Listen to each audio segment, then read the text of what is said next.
different. Don't know what it is that made us so indifferent. We're drifting in the dark. Can we do better?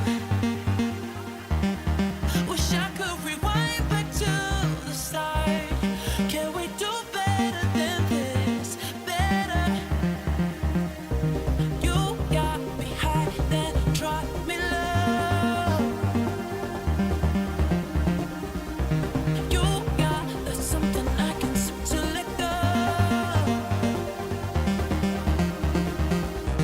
You got me high, then drop me low. You got there's something I can seem to let go.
Have some choice, break it down, take a walk, have a drink, take your coffee, out the day, take your time, never go to work.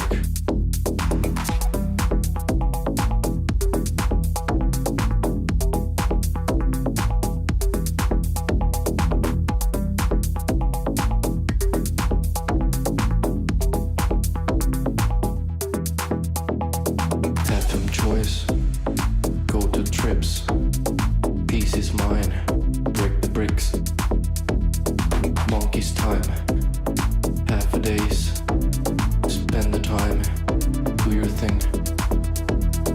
Have some choice, go to trips, peace is mine, break the bricks, monkey's time, half a days, spend the time, do your thing. Do your stuff, get over it, start with it, take your time, fascinate. By the way, we are here then we cannot think about.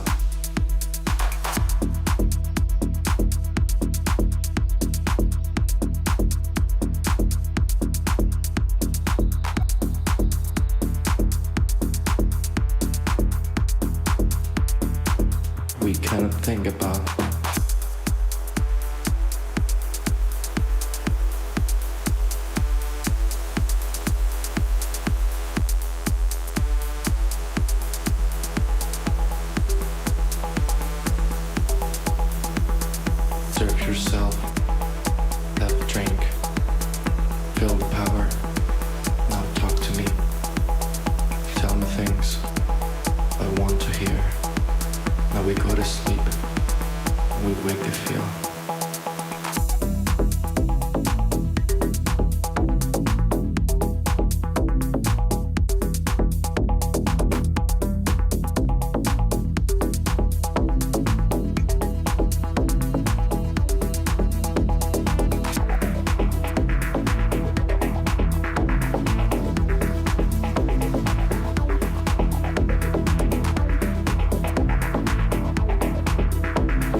peace.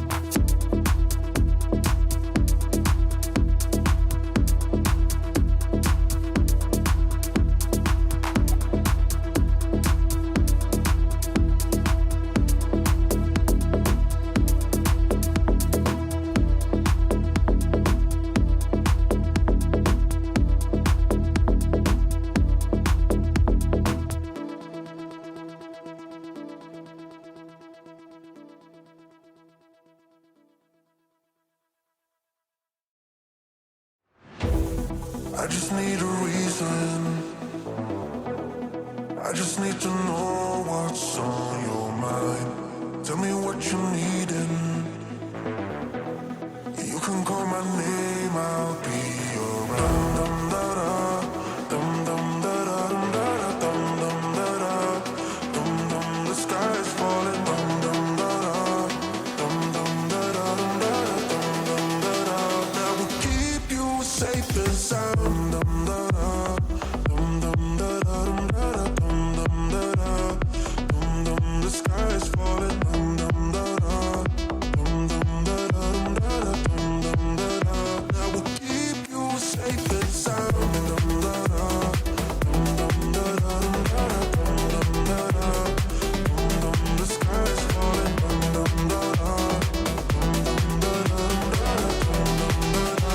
That will keep you safe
just wanna have fun, clap my hands, turn around now and dance, dance, dance. I just wanna have fun, clap my hands, turn around now and dance, dance, dance. I just wanna have fun, clap my hands, turn around now and dance, dance, dance. I just wanna have fun, clap my hands, turn around now and dance, dance, dance. I just wanna clap, clap, turn around, dance, dance, dance. I just wanna clap, clap, turn around, dance, dance, dance.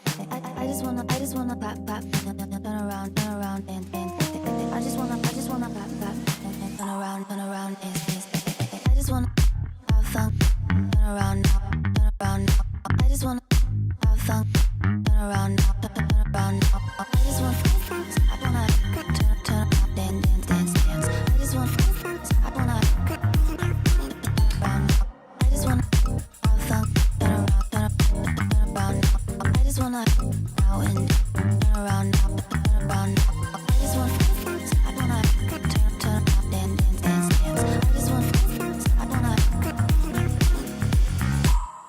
I just wanna clap, clap, turn around, dance, dance, dance. I just wanna clap, clap, turn around, dance, dance, dance. I just wanna clap, clap, turn around, dance, dance. I just wanna clap, clap,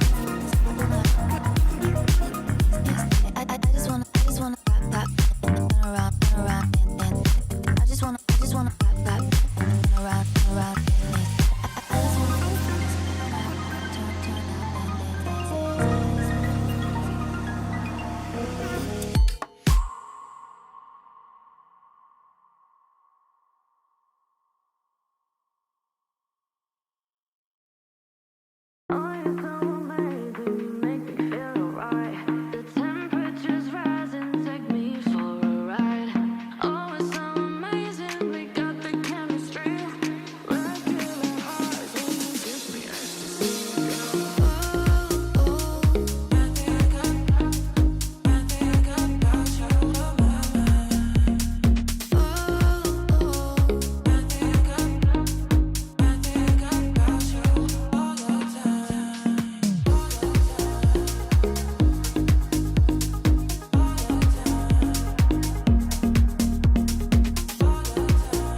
speaker box loud, hitting that stuff till you hearing that sound.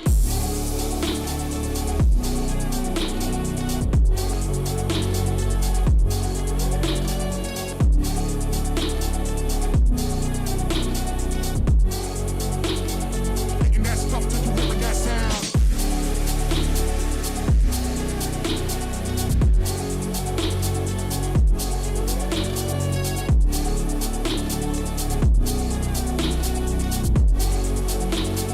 Hitting that stuff till you hearing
Yeah.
Yeah. Let's go. We just gotta go hard. I go the hardest. I bring the pain. Not what you used to. It's all part of the game. Yeah, I just gotta go hard. I just gotta go hard. Go hard. Go hard. Yeah. Oh yeah, the beast back. Adrenaline pumping through my veins, can't relax. Original, I am not the same as these cats. I sting them if they never ever mind and they beeswax. I don't ever cap, but I'm wearing like 3 hats. Never been a rat, but I know where the cheese at. You'll never get a trophy cause they all here where we at. You better believe that. When it's all said and done, I'll still be here standing. Never took a loss and it ain't something that I'm planning. I dare you to say something. My focus is A1. Every dog has his day, it's been mine since day one. This is real grinding, I'm still climbing. While you still trying, I'm still shining. It's real blinding.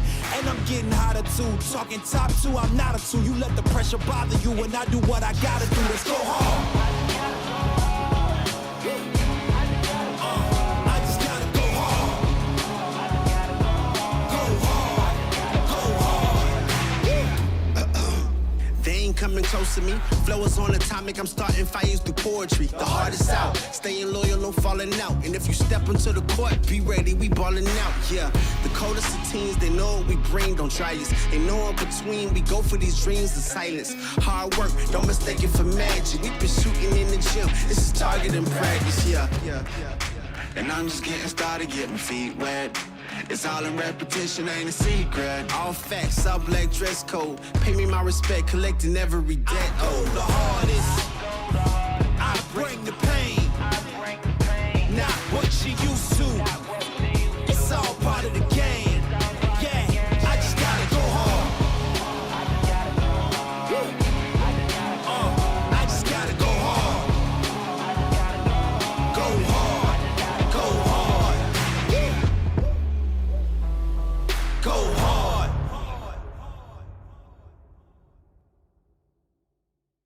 Go hard.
indifferent. Don't know what it is that made us so indifferent. We're drifting in the dark. Can we do better? Wish I could rewind back to the start. Can we do better than this? Better. You got me high, then drop me low. You got that something I can seem to let go. You got me high, then drop me low. You got that something I can seem to let go. To let go.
Have some choice, break it down, take a walk, have a drink, take your coffee, out the day, take your time, never go to work.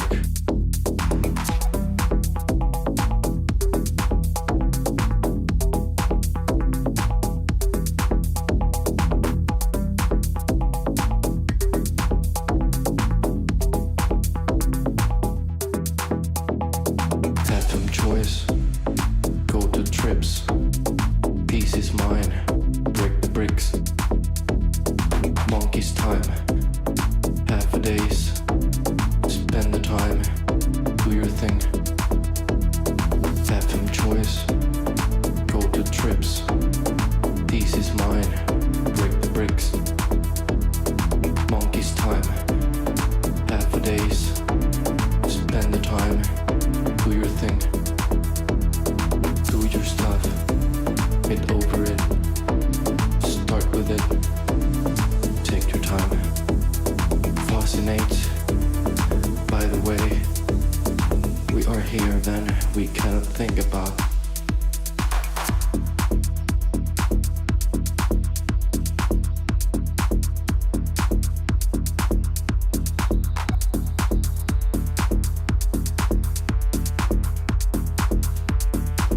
We cannot think about.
and welcome back, everyone.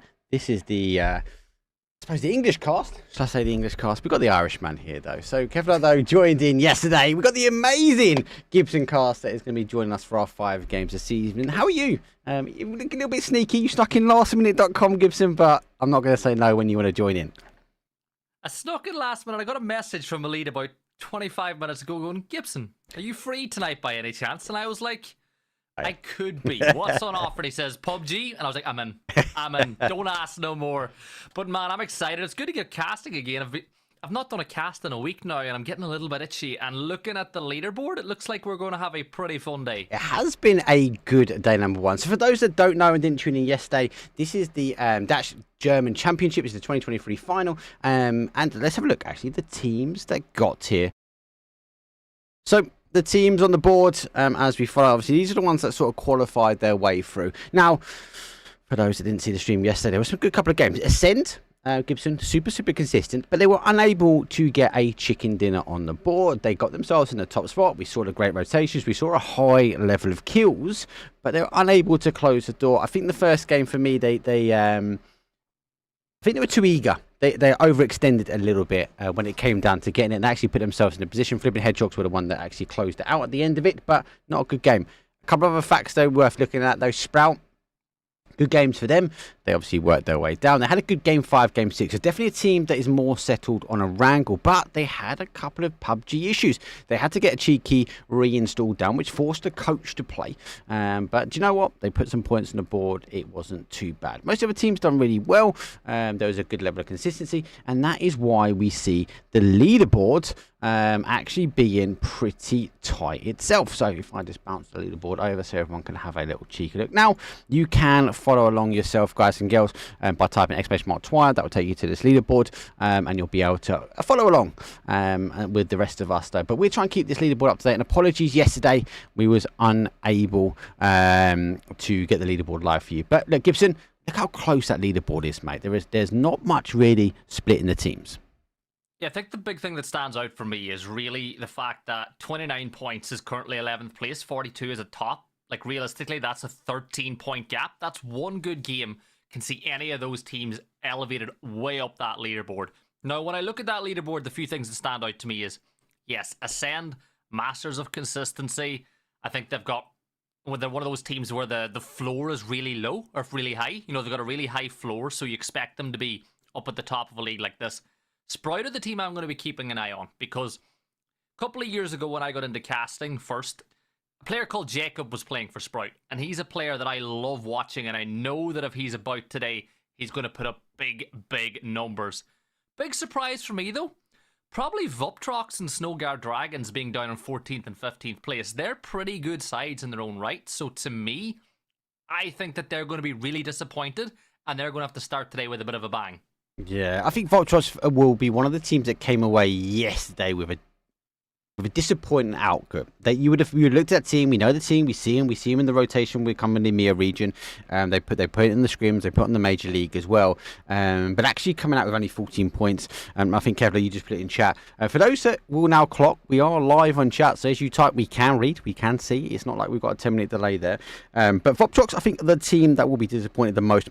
They put 14 points on the board, and look, over 4 days, Gibson, it's not that bad, but they've got to have a good day. If they have another bad day today, you kind of be looking at Vuptrox going, they haven't really performed. Can they do anything to come back? And I think after today, if they don't do it, it'd be too hard for them to fly. Helden is one of the teams that I like to keep an eye on. Obviously, the team for me that done well. Zico Slag, Venedix, Grent, and Duff putting some points on the board. They were good. They were consistent. For me, obviously, they're working their way down. Now, let's have a quick look, actually, and remind ourselves, how did we actually get here? Now, like the normal format that we do see, we get the open qualifier stage where teams can sign up. Obviously, it is region-based, hence the title. Obviously, they worked their way down for that top 6. The rest of them, obviously, were involved in that closed lobbies, where the teams had two lobbies to compete, and obviously, top 6 came out from both of them. Then we went down to the Proving Ground. I quite like that naming convention, Gibson. I quite like that. It's different. We don't have the winners and losers bracket. The Proving Ground. You've got to prove yourself to get yourself in here. And obviously, we worked through open qualifiers at top 18. Obviously, Chloe qualifies for top 12, and then we had 2 invited teams at that point. Now, the teams obviously qualified their way through. They got to Premier chance, and that's when we saw Ascend enter their way in as the invited team. Last chance, last ditch attempts that we see when we see the PGS rotation. It's kind of the same format, different naming. Obviously, they get the last chance to get themselves through, and then we take 8 from there. We took 8 from the Premier, and this is what we've been ended with now. So our top 16. And it looks like it's going to be a lot of fun. So, you've got this weekend, next weekend, so there's still a lot of PUBG to go. It's really early stages in this one. So, in reality, a good day 1 is not necessarily always a precursor to a very good final. So, in reality, a good day 2, a good day 3 could see any one of those teams in the bottom half of the table rocket their way up. Obviously, most of the people watching will be more familiar with the likes of Ascend, with the likes of Sprout, and, Samler are a team that I've seen quite a bit of as well. They're a team that people's eyes will be on naturally, but don't rule out the rest of the teams, because when you look at a lot of the talent that's coming through this German region, there's a lot of it, Mark. Team Germany obviously disappointed at PNC last year, but I think this year they're going to come back with a bit of a bang. Obviously, Chris, who is part of that Ascend roster, is a player that I think is absolutely cracking and really fun to watch. But all in all, day 2, I think, is a lot more important than day 1, because this is the final day this weekend. You've got 5 days after this here to, regroup, watch back the VODs, work out what's going on. So today is kind of the must-perform day for all of the teams taking part this weekend. Yeah, because they haven't got the time. Obviously, they would have gone back and watched some of the VODs today, but yeah, you're right. Those 5 days, you can actually watch the VODs and digest the information, understand, and maybe get yourself in a couple of scrims and get that practice back in on certain rotations. And obviously, the map side of things, obviously, for those that are not aware, obviously, I'll bring this up so you guys can. It is the same for all the days. So for every 5 days, there's only 5 maps. It's not like the normal traditional 6 games a day.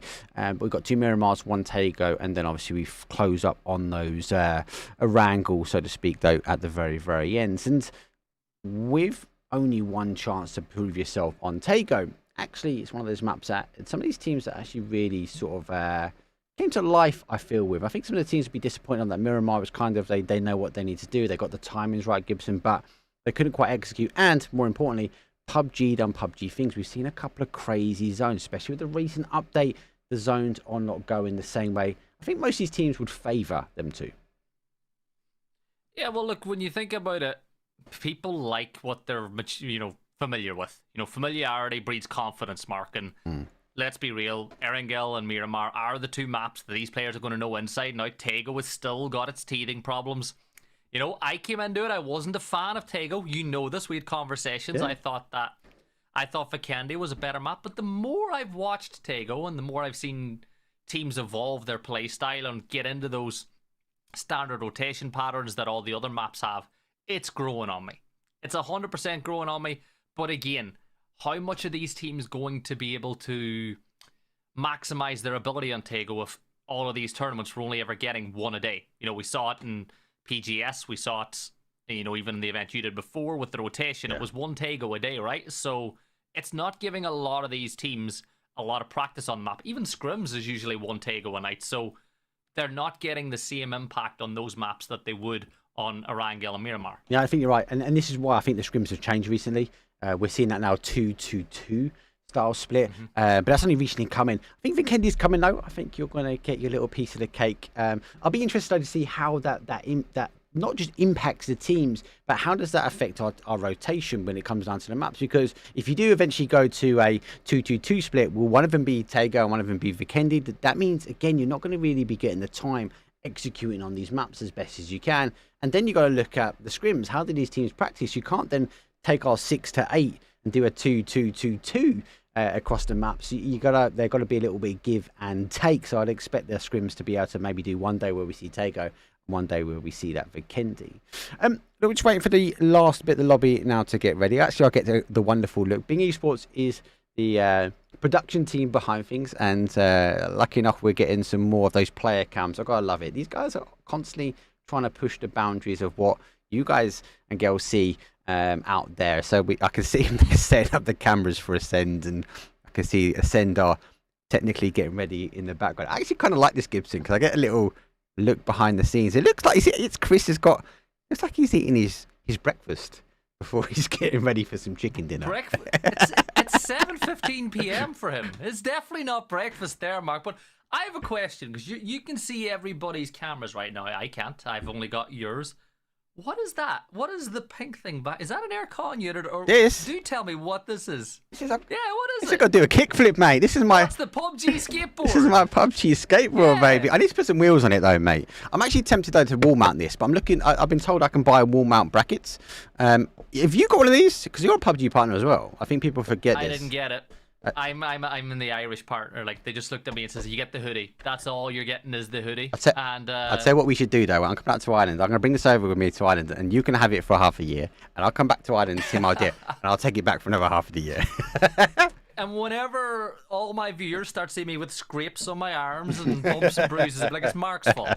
Who give that Egypt? Who give the Egypt a skateboard? You love it, But, mate. Look, I do. But Mark, the big thing is, right, we're back casting together. It's been a couple of weeks since we've got the opportunity to do this together. You know, I've been working other Gamers events, you've 8, been working. not just any event, mate. You've been on the main stage. You've been on the big screen. Big shout for Gibson Cast. If you haven't already, give this guy a follow, mate. He's big leagues now, mate. Gamers 8, Road to Rehab.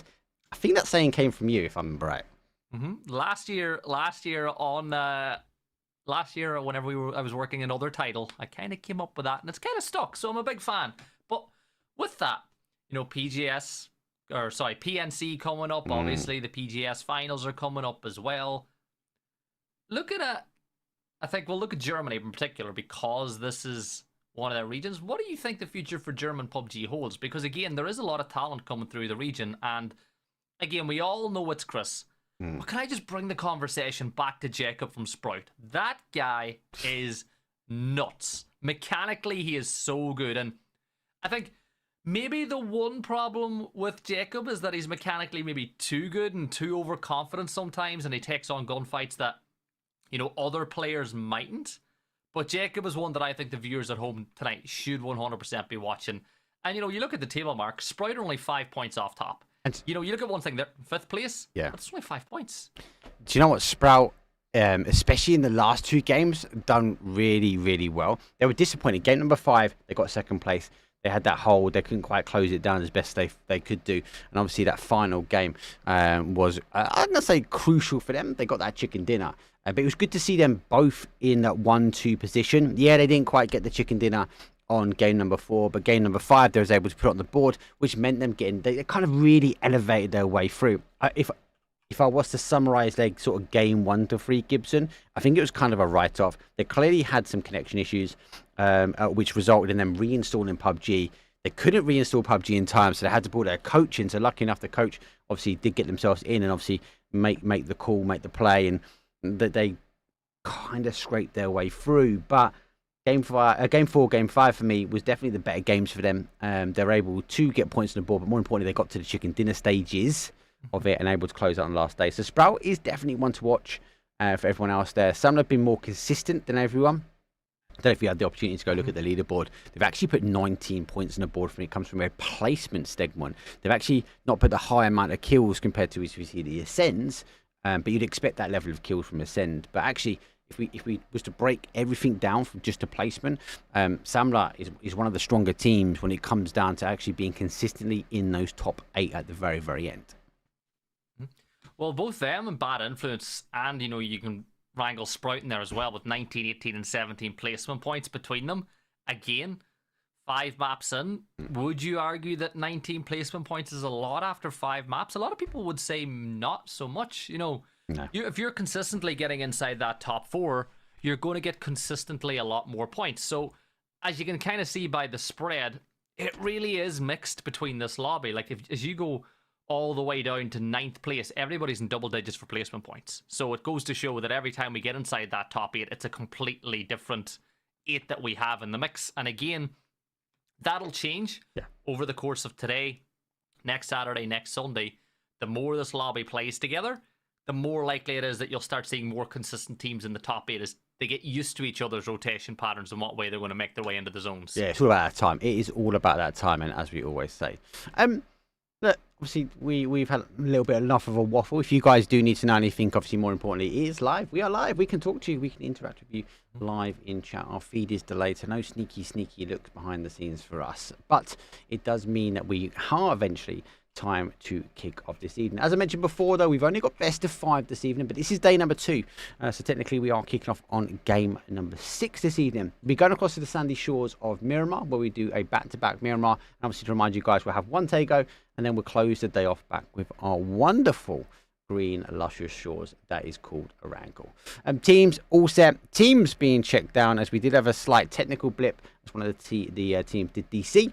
But obviously the guys have done a remake. This is all about making sure it is equally fair for the finals. But as with no further ado, it's time to get rolling. It's Miramar and it's coming up. We see you guys in game number 1.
Welcome back in, everyone, to game number 6 of the weekend. Game 1 of the day, as the flight path comes from approximately 2 p.m, making its way down to 8. That's northeast, making its way down to southwest. But Mark, again, pretty central with his flight path, just a little bit north of Picado at the center point.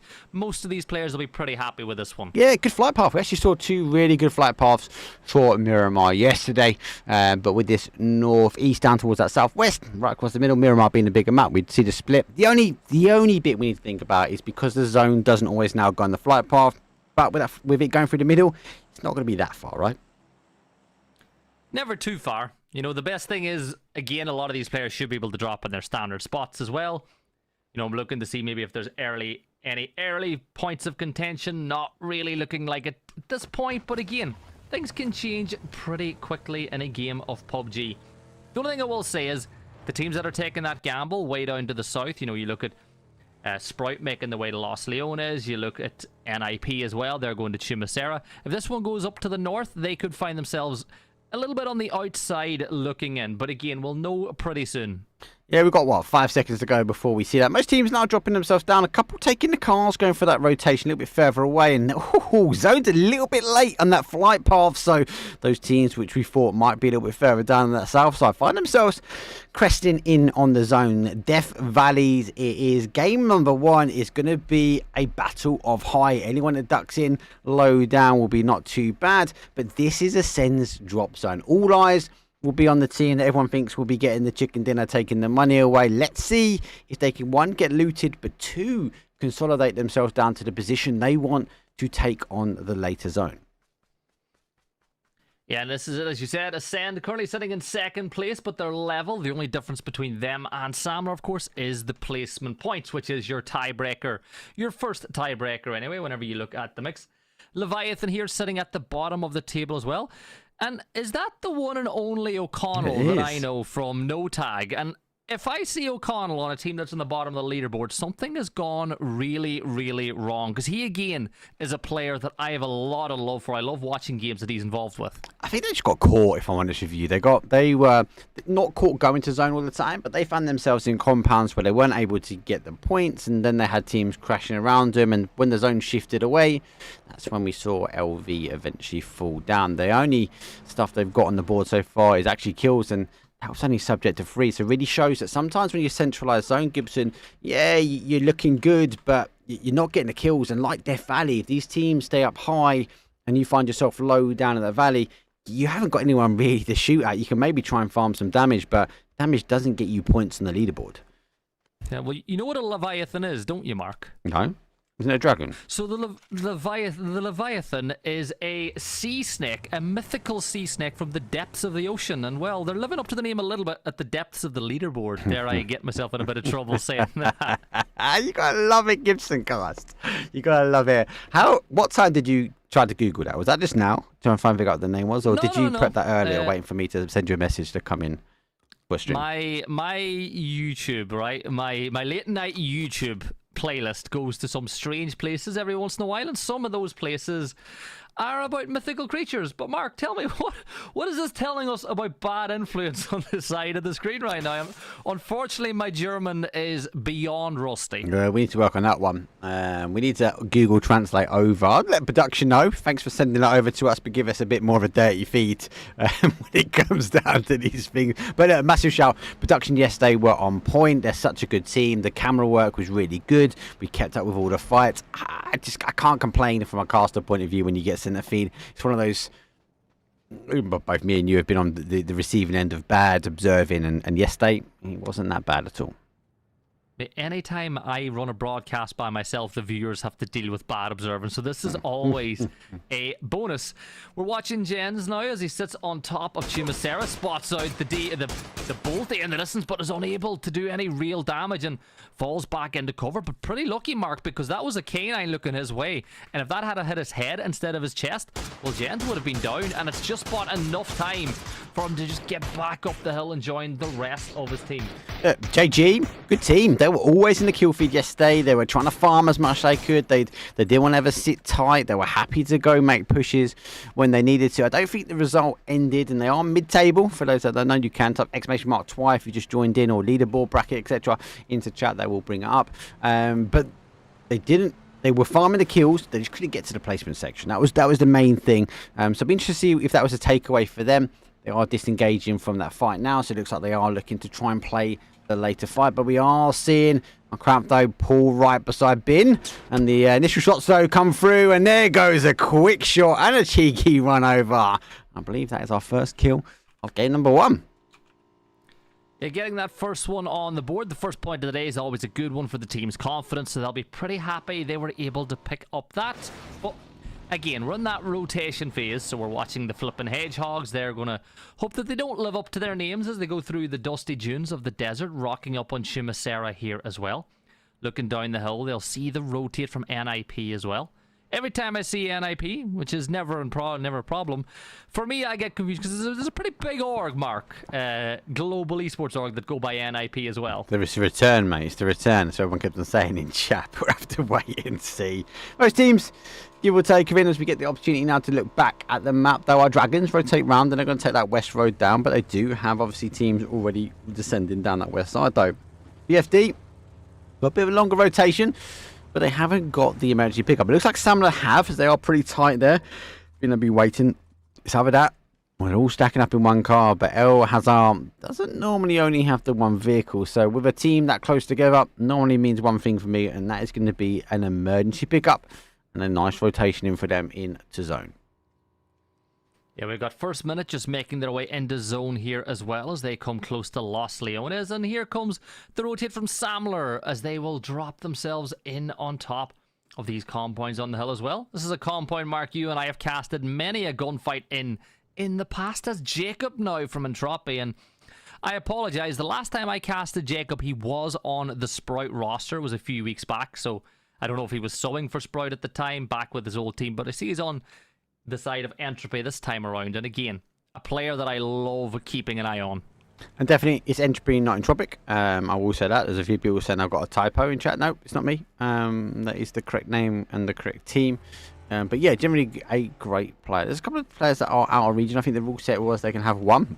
So we see a couple that are outside of region. So keep an eye on that side. Sprout though, strong team for me. Pains was doing bits yesterday for them, but as I said, they got down some numbers, but it was really the last 2 games that we saw them come alive, and I'll be keen to see how they actually start match number 1 this evening. Hopefully they have a better day in day number 2, and they're able to have a consistency across our 5 games. Consistency is key. Look, if you're going to win a 4-day tournament, you got to be consistent. It's not like a one-day event where you can have just a worldly of a day and win the whole thing. You got to put up numbers every single time you go into the server. Now, looking at this, Vuptrox currently sitting in 15th place. They're on the edge of that bridge, and it does look like they're in a bit of a tricky situation because Sprout will be able to completely lock down Footy. Now, he is below the bridge, which will give him a little bit of momentary respite again, but I think Vuptrox are just going to park up on the beach, under the bridge, wait to see what happens with that next zone, and then rotate a little bit further on, or no, never mind. Once again, casters, as always, are wrong. Always. It's how we get the job. They give us a set of tests. If we get all the answers wrong, you're casting from now on, guys. Looks like GD, no, as our gold diggers will rotate past our dragons, who normally protect the gold, and the shots do come raining out. Let's look at that. That's a slight connection. I'm going to talk to production as well. Oh! Oh, no. Did he? Oh, no. Did he get run over from behind? Yeah, Scooby-Doo just rocked up on him. There's no Scooby-Doo. Where are you, mate? Because he flattened. Our dragons, they got a second kill. And there's a little bit of a standoff here. This is a bit of a shoot and push. For me, it looks like the audio sync is just slightly out, but it might just be me. Please let us know in chat if it is for you. And I can message production and just ask him to have a look at the feed. Hopefully it's okay for you, Gibson. It's a fraction of a second off. It's not necessarily 100%, but again, it is noticeable. eBay looking to see if he can get himself a bit of a bargain point here as he rotates up around the edge here of Addicts. And this is a very good position to get into. He's going to make a little bit of noise as he steps those feet, but he might just be able to sneak up, spots the head, and now he's going to get in that gunfight. But again, it's a little bit of a problem for both of these players because there's not a lot of cover to go for, but eBay is going to miss the opportunity to get that knock. Yeah, they're on the outside of edge of zone now, so this is speed to rotation because Helden will rain fire down, and Duff, the people's goat, gets the knockdown on our dragon. Let's see if he can get to confirm he has an SLR in play, as we are seeing now the rotation back from our dragons. eBay gonna have to now try and work up. There we go. Duff, the people's favourite. Here he comes. He's coming into chat now. Let's go. Gotta love it. Love for Duff in chat. He always, Not mate. Duff, Duff. Yeah, Duff's decent, mate. He's always in the kill feed. Always in the kill feed. I said Helden yesterday. They were in chat themselves at the beginning, but they struggled. They actually got through Gibson on the last chance. They did storm the last day of last chance, and they've done it well. But hopefully, don't leave it to the last week or the weekend, should I say? As they had not a bad day yesterday. It looks like they are getting things there. They're in a good position in that sort of northwest section of the zone. Does pull back. It's going to allow them to potentially control. I think for them, don't overextend. Just wait for the teams to settle in front of them and then work in on zone. They've got the high ground. Got that element of Death Valley in front of you. Yeah, good know. I hope I'm really, really not ruining that pronunciation. If I'm getting it wrong, please let me know. There's Aidity just getting that kill confirmed onto eBay on that gunfight that was happening a little bit earlier. Now a little bit further away, the boys from downtown are getting pushed here from, I think that is, if I'm not wrong, Flipping Hedgehogs just creeping up over that ridgeline. And you look at Millie's position, he's very isolated from the rest of his side, so if they do get into a bit of a trouble, he'll need to rotate back. But inside Val Del Mar, we have Samler now, your current leaders that are getting pushed by one of the minnows down at the bottom of the lobby, Vuptrox, in second last place. Yeah, definitely a little hold. Vladimir, obviously normal drop zone, I feel, for normally ascend, but they're obviously taking the high ground. They're not going to get caught low down. Samler, though, backing away slightly as they do see Vuptrox fill in that south side of the zone. So we'll move back and have a little wiggle and see if they can find any more information. Still nice and quiet, though. It is game number 1. It wasn't like it was yesterday. The madness unfolded pretty quickly. I think everyone was kind of putting a flag in the sand and going, hey, guys, we're here. We're going to take this one. But he's one of these players. It's Chris. He's on the top side. And now he is working his way down. We have to wait and have a look here. Yeah, production. They have just let me know they are understanding of the slight audio issue, and they believe they have fixed it, so it should be up to date for us quite shortly. Hopefully. Hopefully it is. So just a reminder for those at home, we are watching a delayed feed here as We have no delay to chat, so yes, I can see everybody in chat talking right now. Grant People dead, wondering yeah. if Grant is dead already. You're toxic, You gotta Diggs. watch. You're toxic. You gotta watch. Gotta watch, Diggs. No, he's alive, mate. He's alive and kicking.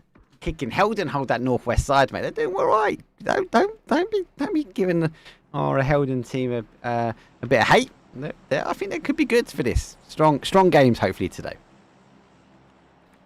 Well, look, it is day 2. And as I said, I think this is the most important day this weekend. Day 1's not... I'm not a big believer in having to have a good first day. A good first day always helps, but... Again, oh, I love that. I love that zone shift. And look at Vuptrox. They're going to drop right in on top of NIP. And this could be a pretty big gunfight because they're going to be able to isolate a 1 versus 4. Now, you can see NIP are trying to rotate under there, but Vuptrox have arrived in that compound. I am watching the mini-map. It's just a little bit north of center of the zone, and Aniko is able to find that kill, and that'll do Vuptrox the world of good. They needed to get some points on the board today, sitting in second last. A point in the first 14 minutes, and getting yourself a pretty good compound in the center of the zone. I'd say that's job done successfully in the mid-game. Oh, yeah, good. Hold it. Phase 3. It's looking like which side of the Death Valley it's coming down. And C-Day Diggs has just sent Grant to his death, I feel. As he's got a little bit of a rotation now. As he has to come in now very much heavy on that northwest side. This will be the phase where we see the rotations happen. Everyone trying to figure out where they want to go and where they want to play.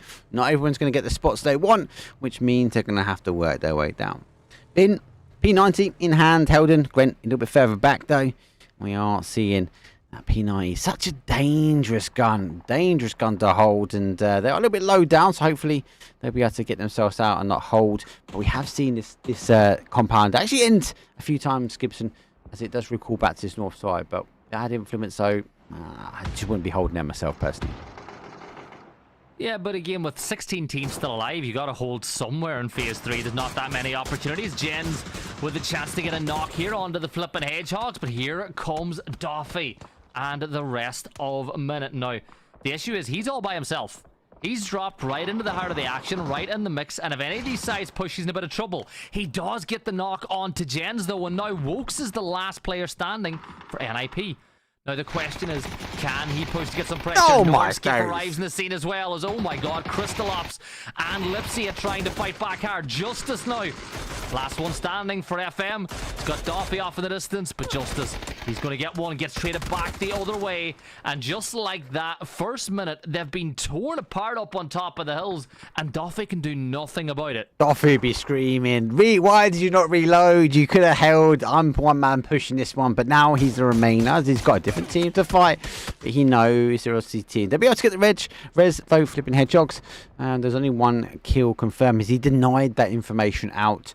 But I'm sitting there thinking, you just need to reload. You can take this one, and you can take it aggressive though when it comes down to that final section of the game. So obviously the zone is still ready to go. 12 seconds before we get to see our phase number 4, but a lot more teams, Gibson, pretty tight here, and I think waiting for phase number 4.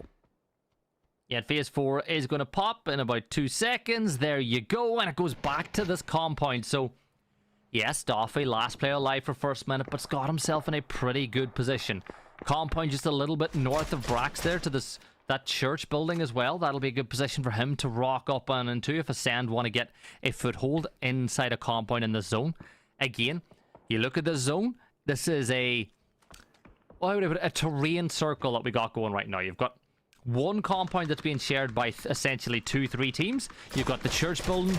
The rest of it is all going to be dips and dives that you can play inside of and hope to maybe just find somewhere where you're not going to get shot in the back. This is a hard one. I think actually just called out in chat. Doffy's is, yeah, the question is, does he get pushed? Does he get crashed? There's so many teams now on this west-hand side that actually he's in a little bit of a prime.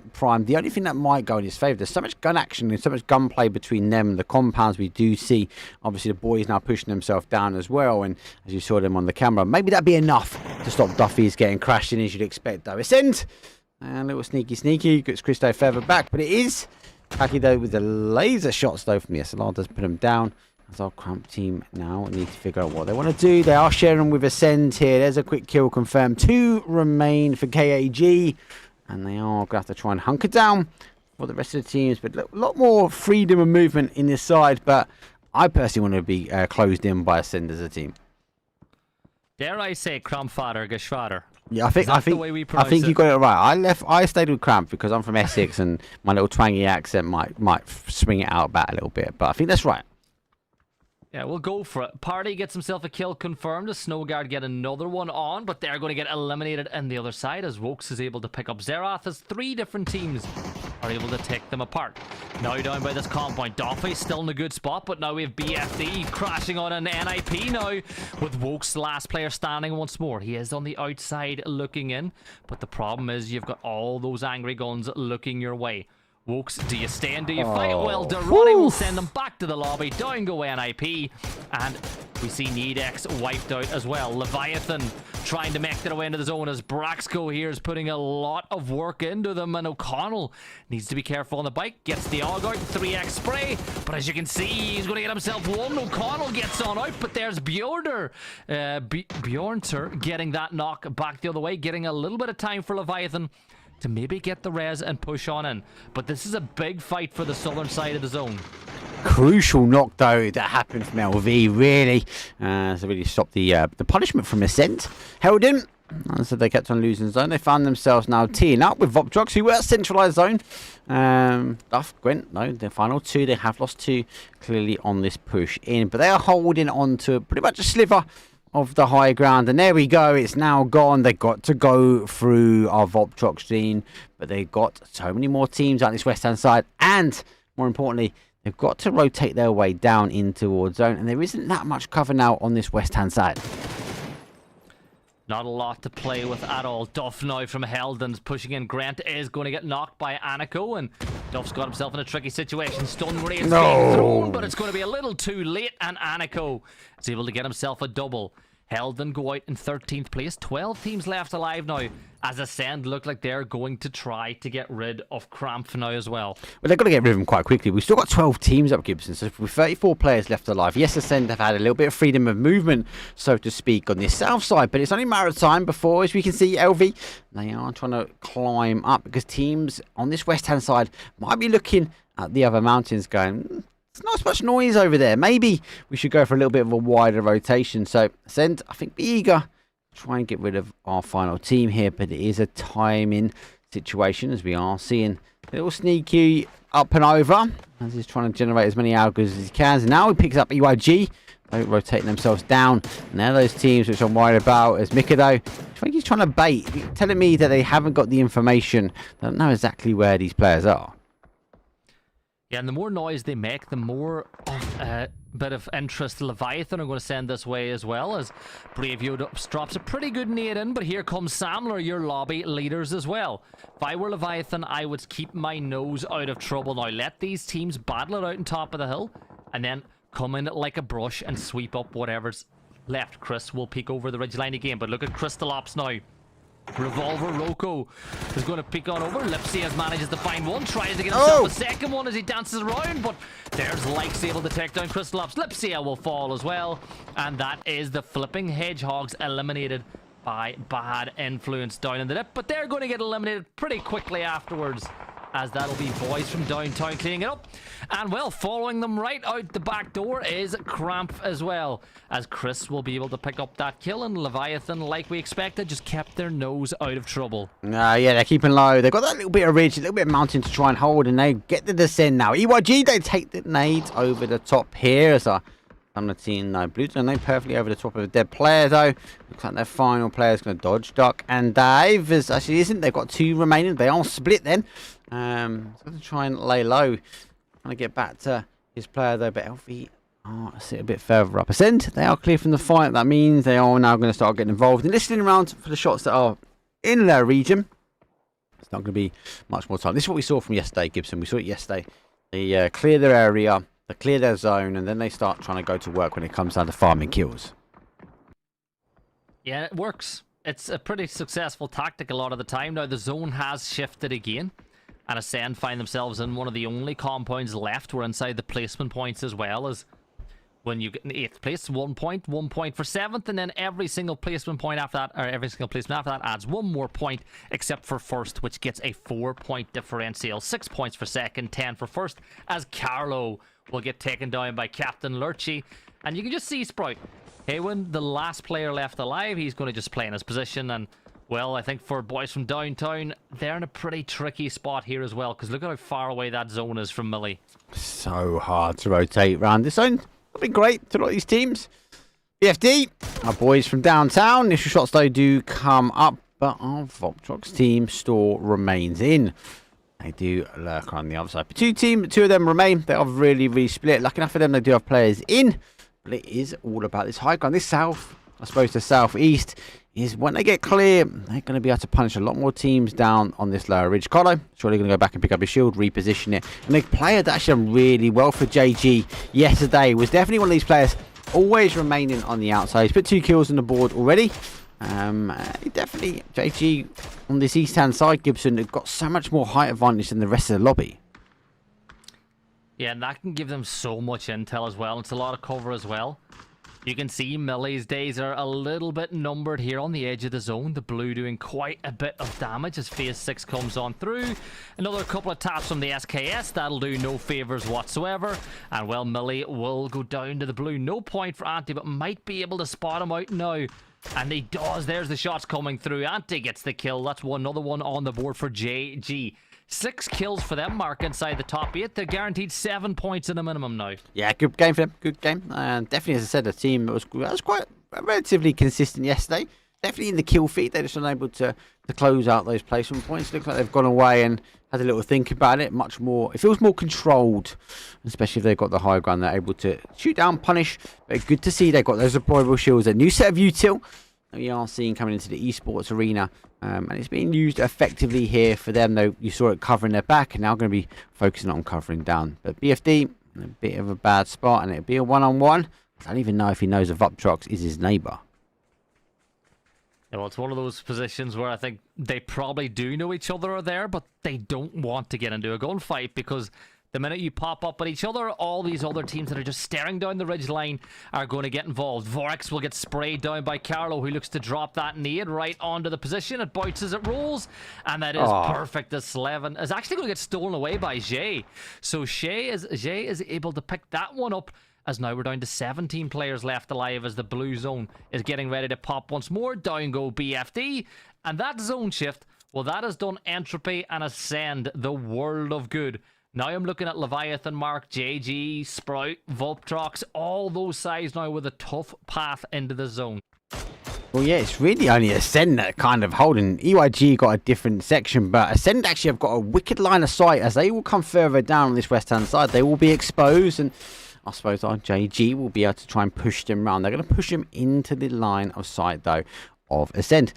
Good zone, good ending, great game number 1 so far. And do you know what, actually, I've been really impressed, though. These teams have come out, it definitely feels different than day number 1. Day 1 was kind of reckless behaviour, should I say. But some of these teams coming in the outside edge, and this is where this is the outside on the west hand. These teams taking more of a control. There's a good shot, though. Jacob, your man, puts her kind of down quite quickly, and we're seeing our J team take a descent down and out at the moment.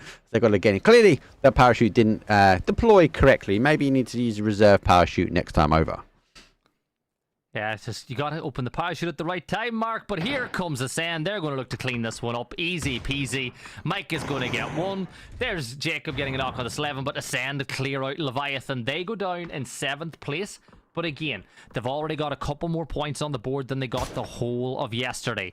Jay now from Entropy. I think Entropy are in a fantastic spot here. Haywen will need to move in just a few seconds. But this massive hill that they're playing right now, it just means they can pick and choose when and where they want to peak from. Nobody's really got an angle on them at all. I would put them right now in phase 7 as my favourites to clean up the rest of this lobby. Yeah, the only person that can pick him up is anyone that pushes down this west hand side. But at the moment where they're standing, they can't be seen, and that's why we're seeing this team so tight. Some people obviously in chat will be like, why are they not spreading out? Why are they not trying to farm as many kills? It's because as they go round this crest that we just saw there on camera, they will be exposed. But at the moment, a 4-man tie. It means there's 4-man strong. With 5 teams, we've seen a period of peace and quiet. We saw a couple of teams descend. It went peace and quiet again, where we lost quite a few.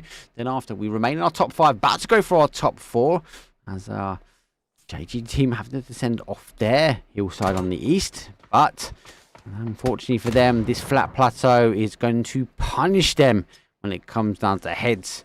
And I think you're right. I've got to agree with you, Gibson. Entropy, I think they are in such a strong position, though. But look at that. Voptrox, though, comes alive. He picks up one. He's going to try and go for the second. There's a quick kill confirmed. Flash goes over the top, though. Needs to lay low. Wait. I don't think Entropy actually know exactly where he is. And any information they try and go over the top, I think they're going to be punished from our other teams. Yeah, Voptrox, the spoilers of the party here, as Ares is trying to get around the edge onto Azur, who's just playing inside that dip. There you go, spotted out, kill confirmed. 6 now for Entropy as we got our top 4. JG dropped to 3 as well, so 3v3, v2v2. But look at that, Badrich gets the knock onto Nikki here as well, and now JG really turning the tide into their favour. But still, Samler could be a bit of a problem here for Ascend. Legit is nearby, as is Milo. Kiliakai is in the spot. He's responsible for holding the flank for Ascend. And if he gets taken down, this could be a bit of a problem. Ascend, though, 10 kills, Gibson. They're in double digits now. They got 2 on the board. Let's go to Chris, though. He's going to take the time, take the break, and just try and watch this game out. As you can clearly see them on the left-hand side, the comms are still going through. Still working together as a team, though. Putting the shots, though, as they will now try and make the push. But 3v2, v2, v2. Do you know what? We couldn't ask for more. I don't like it when we see one team dominate. I think it's quite evenly split. The zone continuing to descend its way in. And EYG, they're wrapped all the way from that west-hand side now over to the east. For me, they're driving this win forward. Let's see if they can pick it up, though, with 2 remaining. Samler play this right. They could get a really high finish here. They could get top spot. Because you look at the way everyone else is. Ascend are looking to push JG, who are looking to push on to Entropy. So those 3 sides are really close together on the eastern side of the map. While in reality, Samler could just play this hill and wait to see what happens. And again, Micah doesn't want to step too close to JG because you don't want to leave Kiliakai a little bit too isolated on the other side of the zone as well. Because remember, Ascend are in a 1-1, but there's Jacob getting the knock on to Slevin, and all of a sudden, every single team have 2 members standing. Another spray up the hill. Jacob adds another one to the tally. 6 kills now, but a couple more knocks to come. JG, 1 more player pushing up over the ridge line. Jacob's going to fall, but that needs to get treated. Era's Mark needs to get this one back the other side. Needs to keep the pressure of the area zone. Unable, he's a couple of steps behind. He's got to hope he was so close, though. Jacob was putting a shift in for his team, though. But it goes down to a 1v1, v1, v2. As Ascend, they just kind of sat tight. And do you know what? They put another point on the board. They got a steal and a kill. And they able now to still hold this high ground. Interesting, though, for me, we are phase number 9. We are being pushed in from the outside edge of blue. It means it's going to clash. It does mean it goes back to the old school technique, though, Gibson. Who has the utility? Who has the smokes in their back pocket now? And look at that. Mika's got 7, though, ready to go. I think Ascend are stacked and ready to try and close this one out for a chicken dinner. Great molly from Kiliakai. Gets that one. Means they only have to focus on Samler now. It's... Well, really, you've still got areas to play to contend with as well, but I feel like you need to isolate these now. Take your 2v1s. You've got both players downhill. You know where they are. You've got the high ground. The only thing I will say is Entropy do have center zone control, Mark, and we all know how big of an impact that can have in the late game. It just depends, right? Which way do Ascend go here, chat? Do they go down and take the fight with Samler? Do they try and... If they go over the top here in the center, they're going to be exposed on both. I think Ascend need to make a decision. They need to know which way they're going to try and take the fight, but they've got the utility in back. EYG, as Gibson says, is holding centralized zone. Hopefully for him, they're going to take the fight with Samler. Then he can maybe clip up, but they go the other way. Ascend, no clear round on the this northeast corner. It's back to a 2v1. And actually, what those solos really wanted was the other solo to maybe get the kills. But Samler put some heavy shots in, but Ascend close out. That is their first chicken. As they put a wonderful 14 kills, 24 points, though. Game number 1 goes to Ascend. JG, they actually get the damage and the assist, though, on the board. A good first game, Gibson. Yeah, 24 points on the board. That should put them in the top spot ahead of Samler, who did come second, so it's not as if they're going to be overly far behind. But 24, 14 kills to start off day 2. Really big performance from Ascend. But what got me happy was seeing the likes of a Leviathan, Voptrox, a couple of those teams that were on the wrong side of the leaderboard, starting off day 2 a little bit more positively, getting points on the board, and it can only be a good thing as we get further and further into day 2. Well, yeah, we saw some really good rotations from them, and obviously Voptrox, let's give them a call, good shout, because they put themselves in the centralized zone. And actually, normally Gibson, we see the zone pull back to that neck of the woods. Unfortunate, they did lose the zone, but they put themselves in a position where actually they might have been closed out earlier on. Looks like they have refocused on day number 2. Anyway, that is game number 1. Let's take a very, very quick break. We'll throw you over towards the highlights, though, and we'll put a couple of minutes on the clock as I will get a confirmation, though, from production of when game number 2. We've got another Miramar. It's going to be coming up, and it is best of 5, though, for today. So we'll see you guys in a couple of minutes.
Yeah. Let's go. We just gotta go hard. I go the hardest. I bring the pain. Not what you used to. It's all part of the game.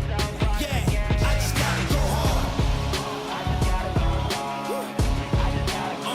I just gotta go hard. Go hard. Go hard. Yeah. Oh yeah, the beast back. Adrenaline pumping through my veins, can't relax. Original, I am not the same as these cats. I sting them if they never ever mind and they beeswax. I don't ever cap, but I'm wearing like 3 hats. Never been a rat, but I know where the cheese at. You'll never get a trophy cause they all here where we at. You better believe that. When it's all said and done, I'll still be here standing. Never took a loss and it ain't something that I'm planning. I dare you to say something. My focus is A1. Every dog has his day. It's been mine since day 1. This is real grinding. I'm still climbing. While you still trying, I'm still shining. It's real blinding. And I'm getting hotter too. Talking top 2, I'm not a 2. You let the pressure bother you and I do what I gotta do. Let's go hard. I just gotta go hard. Go hard. Go hard. They ain't coming close to me. Flow is on atomic, I'm starting fires through poetry. The hardest out, staying loyal, no falling out. And if you step into the court, be ready, we balling out. Yeah, the coldest of teens, they know what we bring, don't try us. Ain't no in between, we go for these dreams in silence. Hard work, don't mistake it for magic. We been shooting in the gym, this is target and practice. Yeah. And I'm just getting started, get my feet wet. It's all in repetition, ain't a secret. All facts, all black dress code. Pay me my respect, collecting every debt. Oh, the hardest. I bring the pain. Not what you used to. It's all part of the game. Yeah, I just gotta go hard. I just gotta go hard. Go hard. Go hard. Go hard.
so indifferent. We're drifting in the dark. Can we do better? Wish I could rewind back to the start. Can we do better than this? Better. You got me high, then drop me low.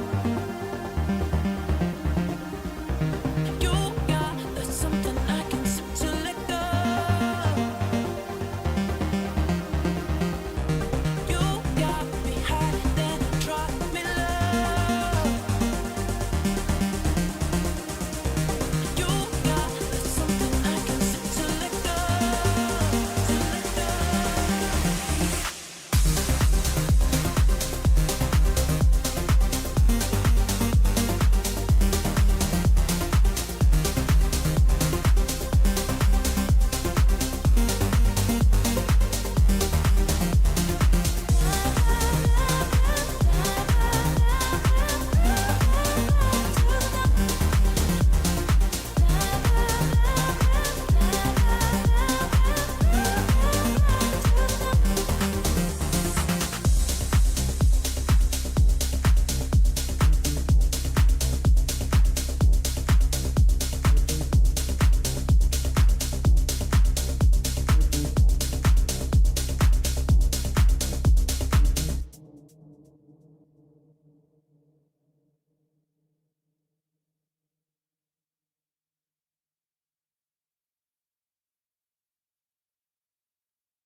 Have some choice, break it down, take a walk, have a drink, take your coffee, out the day, take your time, never go to work.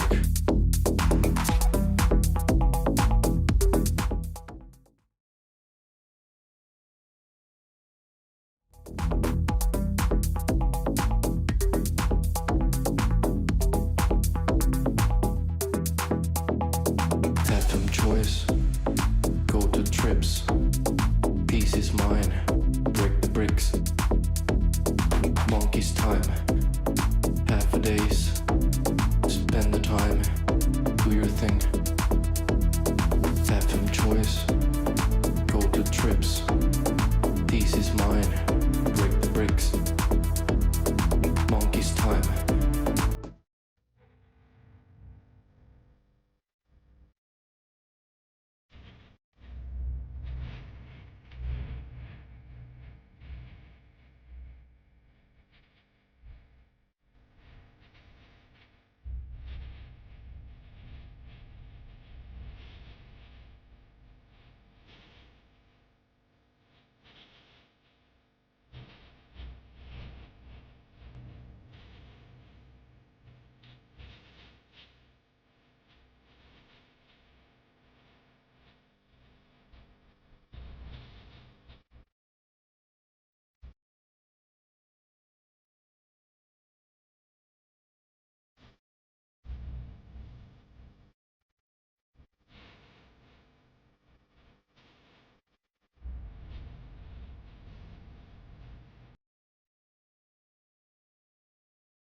Welcome back in, everyone, to day 2.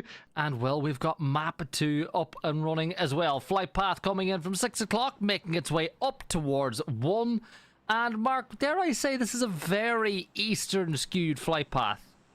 Oh, you couldn't get any more east, could you? It teases us with that old peck last year where we got the island finish, should we say. But that was subject, though, to the plane path and the zone being equal. Now, the worst case scenario, actually, is it does fly towards that west-hand side, leaving these teams in the dust a little bit on the other side. Well, leaderboard, as you guys got to have a quick look at that. You can type exclamation mark leaderboard or chat, Twire, bracket. That will bring you to the scores and all powered by Twire.gg. And obviously, with Ascend now ascending themselves to that top spot, that's a good game and a good chicken dinner. Is this now the break point that we are going to see Ascend take away? That's an interesting drop zone from boys. Away from the other teams. I'd take the mines. Pretty good looting there in the comp settings, so I think they'll go in, get their stuff. The only problem you really have is you don't get a vehicle, so that you need to maybe extend just a little bit. Captain Lurchy will need to pick up one for them to rotate through. But on your point about Ascend, again, you look at the teams in the lobby. It's a strong lobby, but Ascend would be the clear favourites. You know, they're from the region.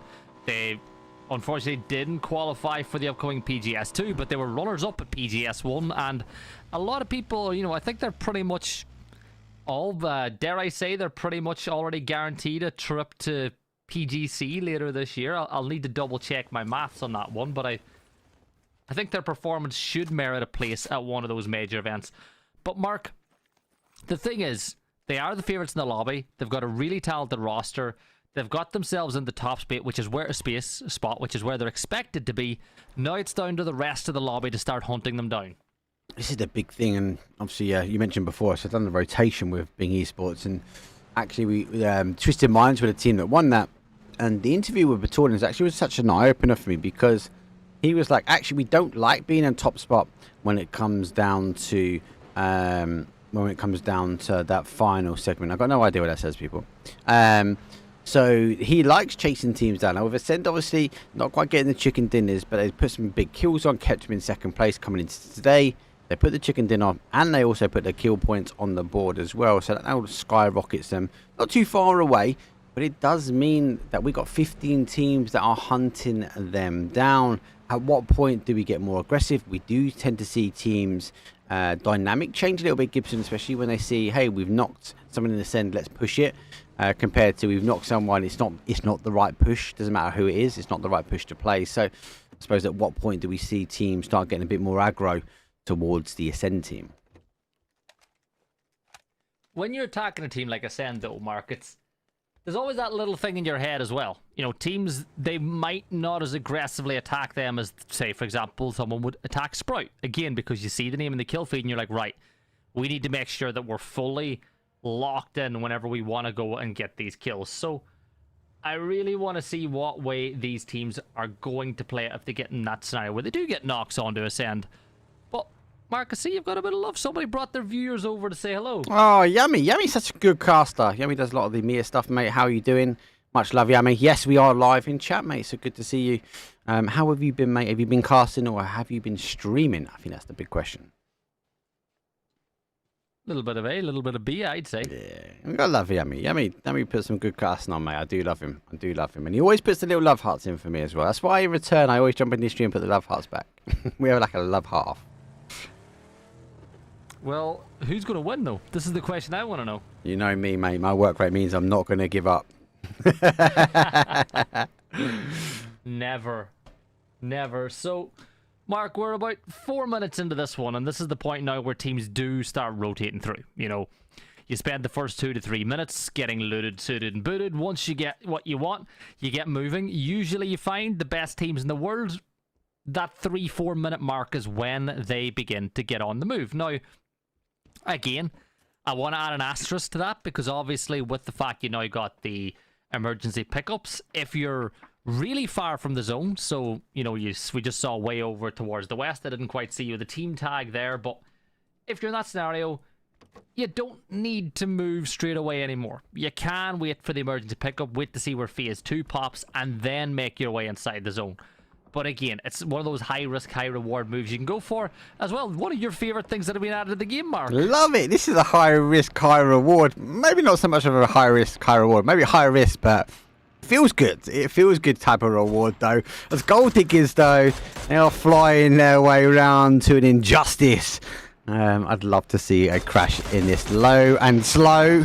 That's the size of my VW camper van, but you've got to keep low here because it doesn't take a lot of damage. And there we go. He is down and out. Sprout, though, putting some punishing damage on the gold diggers, but I think he's going to be able to get himself down. But all of that distraction actually has allowed gold diggers to sneak up on the compound. And well, well, it wasn't actually Vorax that got the knock, but I don't think that Vorax ever saw an easier attempt to get a knock. I'm surprised he didn't actually stay and try to flush that one out, but again, opportunity may be lost, and Leviathan are able to pick up another point. Again, this is the thing, though. You can't really focus on that because you got to deal with Sprout. Hewen peeking around the side. He's got Scooby-Doo peeking around one side. Shane's at the other. The footsteps will be revealing these positions. But Mark, this is a big gunfight early on. Great start, but he pushed a little bit too soon and he flashed himself. But the hip fire is able to get the knock on the Scooby-Doo. Here comes the attempt to refrag, but Haywin is going to hold his ground. That was unfortunate when it came down to time and execution, though. Physical bounce off the wall. We're seeing so many more players do this. It becomes natural state now. You bounce those flash off the wall. Half a second too fast and run there, but lucky enough, hip fire, as you mentioned, does get the knock, and the second one blows the helmet and sends the team down. Different game. It's game number 2, but this time we lose a team pretty early.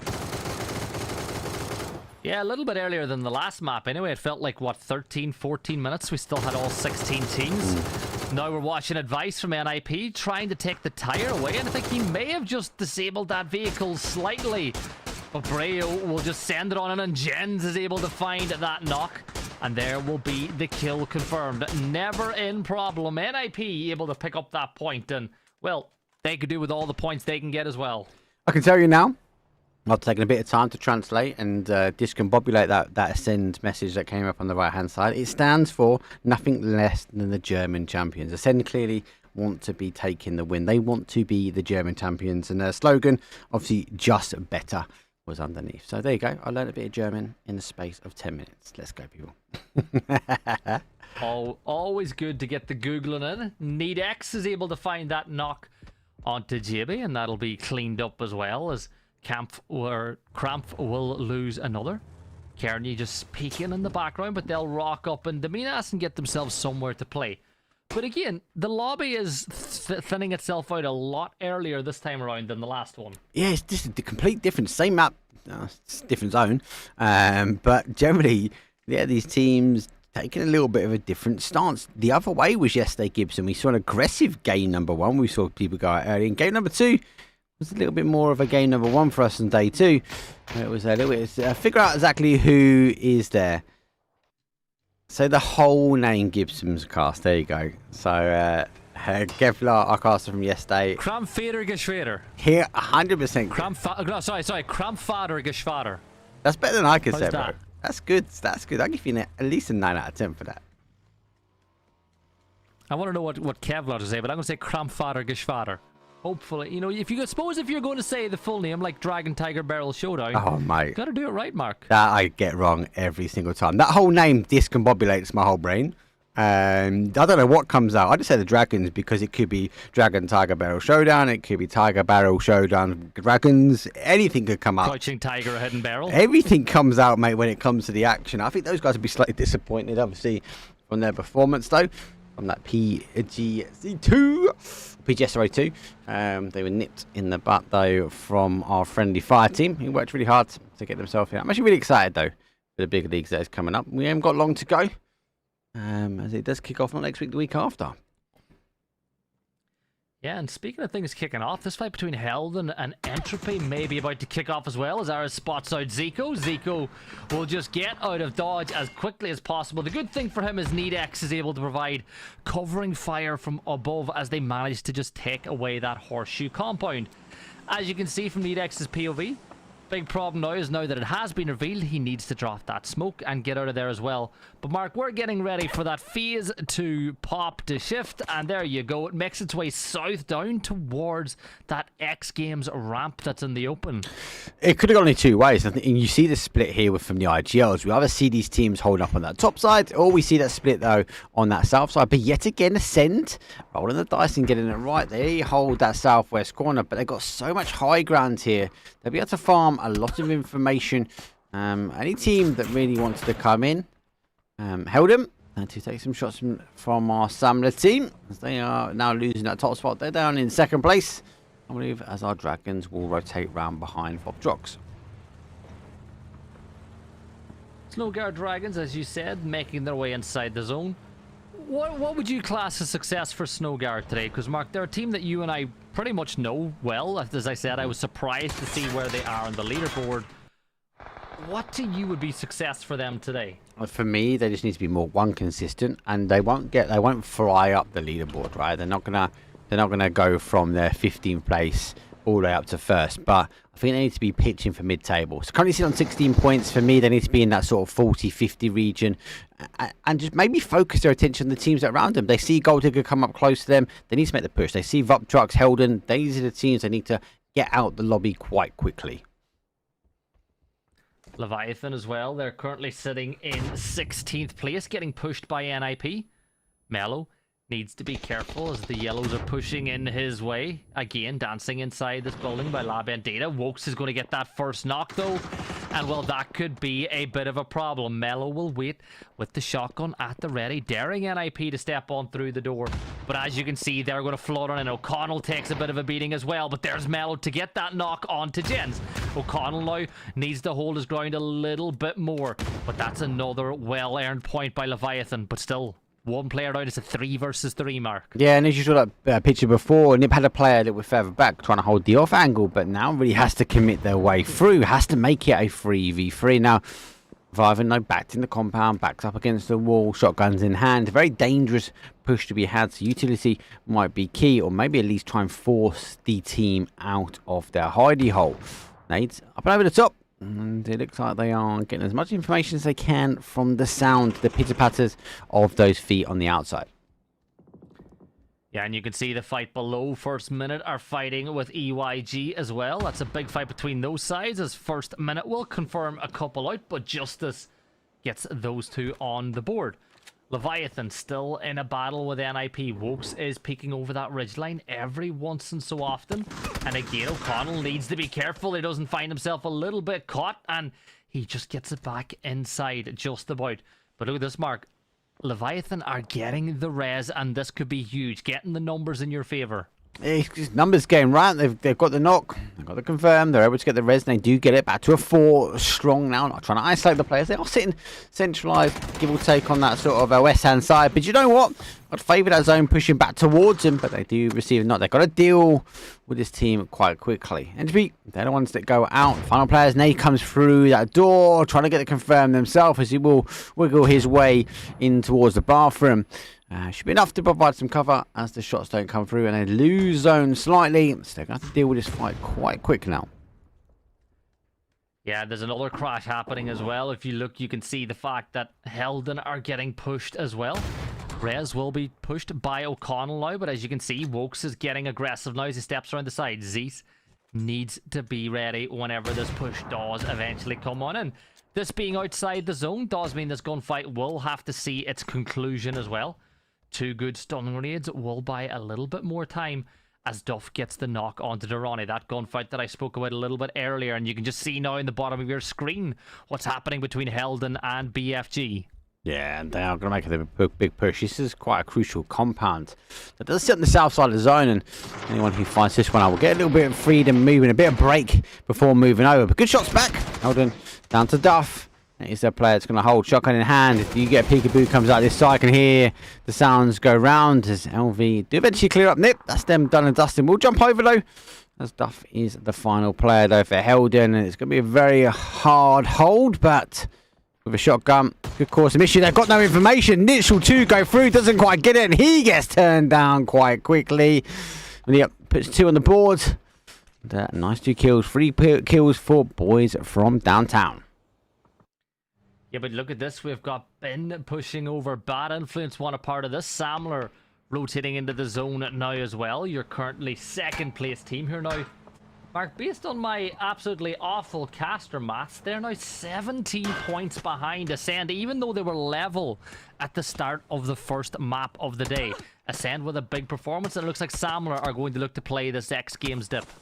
Oh, this is hard hold. I'd love this area personally, but when you got teams punishing you on the outside edge, that just means they're not under pressure themselves. They're able to focus round, and this area becomes a bit of a dead bulb. You have to position your cards correctly, but eventually the zone should tie itself down. So it's kind of a death by fire, Gibson. It's kind of a hold as best you can. Yes, you're going to be punished a little bit, but if you can stay alive, eventually the teams on the outside will be punished themselves. And eventually, you should be finding yourself in that late game. It is phase 3. We do still have 12 teams remain, 44. So a quick start has leveled itself out now. And we are seeing a little pitter patter of these teams fall down around it. But still a large number of players. 44 left alive is not bad. It's not bad, but again, 4 teams eliminated, Mark. And that's a lot more than what we had at this stage in the last map. CAG making their way inside the zone as Kramfather Gashwara are making their moves. Phase 3, of course, you can see it doesn't do too much damage, but the big problem is they're missing a tire, which will make that rotate just a little bit more difficult. But here comes your Phase 4 zone shift, Mark, and what do you think? I think it's send to bribe someone because they get in the zone again. And again, it is a roll of the dice, and the Ascend seems to be betting right since it does come towards that west-hand side. We know it can play Impala, but Ascend will lock it down. I can't see anyone crashing in too much. I think we'll see some more teams play the outside edge, and it will eventually come down towards them. The difference is, for me, will Ascend be able to get some high kills? 14 kills they got game number 1, so... I don't know if they're going to get the high numbers this time. We'll have to wait and see. LV, take the shot stone. FM, they are sitting themselves first minute under a bit of pressure, under a bit of punishment, but they are clean inside zone as it stands. And now they're going to try to blow up that Murado and hope that it can maybe take Nordskip down in the midst of the action. The explosion goes off, but no additional damage has been found. First minute in the open, a little bit of pressure there coming their way, but BFD now getting pushed by Bad Influence. This is a good opportunity for Bad Influence to get their way up that leaderboard a little bit more as well. But again, it's always better being inside the buildings, Mark, than outside them, because looking at the utility from Bad Influence, they don't have the BZs that they need to clear this 2-stack. Yeah, they are going to have to continue to push in. We'll obviously keep that fight though on the bottom side as it does now get taken away. Alcranth, they go down and out. They will take 12th place though. 11 teams, still a lot of teams. Phase number 4, definitely different style game. Bad Influences though, they need to get really aggressive on this one. They need to clear this compound quite quickly because they are losing the zone. There come the shots come through. Great flash from them. They get one. Final player does remain as he will chuck that molly. Just maybe stop the aggressive stance. M249 in hand, but with no lids. You're not quite it, Chris. As I said, it's socially acceptable now to carry these guns. But you need to be able to put a lid to stop those headshots coming through the windows. I think he's limited. Boys from downtown can't really peek out the windows. It's going to be only headshots from there. Yeah, but Lurchy's just going to wait. He's going to hold this molly in his hand, wait for the next attempted push to come from Bin. But again, the blue zone is coming this way. Again, that's going to be a bit of a problem for Lurchy, as he will need to either take blue damage or take the fight. And I think Bin, look, they know that's the scenario. You can tell by Lesdor and Rocco, they're not going to push inside. They're going to wait. They're going to force Lurchy to try make a play with the blue coming this way, and it should be easy pickings from that point on. O'Connell on the move. Great nade drops in on top. Justice is going to fall. The molly will land as well. There's Zocker down to low HP. Nordskip is hiding, but this is great aggression from Leviathan. 8 points on the board going into this one. 5 guaranteed at the minute already, and well, look, you could see they didn't get as many knocks as they wanted there, Mark. They wanted a second or third knock. They didn't get it, so they fell back. And I think that's a good decision by Leviathan. 100%. That was about late game play for them. Any team could have got aggressive over the top. Now, they're unfortunate with the zone does play to the other side, but they had a good 50-50 chance if it came back to them. But you know what? I like their mentality. They made the push. They didn't get the result they needed to, but they were thinking about the end game. They disengaged, got back. They should be able to get the res back on. They'll be back to a 4. 5 points, as you mentioned. That is give or take most of the points they've put on already over the whole course of the day. It looks like Leviathan have come back day number 2 and they are fighting a little bit more smarter, thinking about the bigger picture. Yeah, I liked what they're doing. Remember what we said going into today? It's just about keeping points on the board, not doing anything too silly just yet. You've still got, 10 maps next weekend, plus 3 more to go today after this one. Plenty of opportunity to put points on the board. But the issue for them now is getting into the zone. Ascend have now been put out of place by that zone shift as well. So I think Leviathan are going to focus now on dealing with first minute.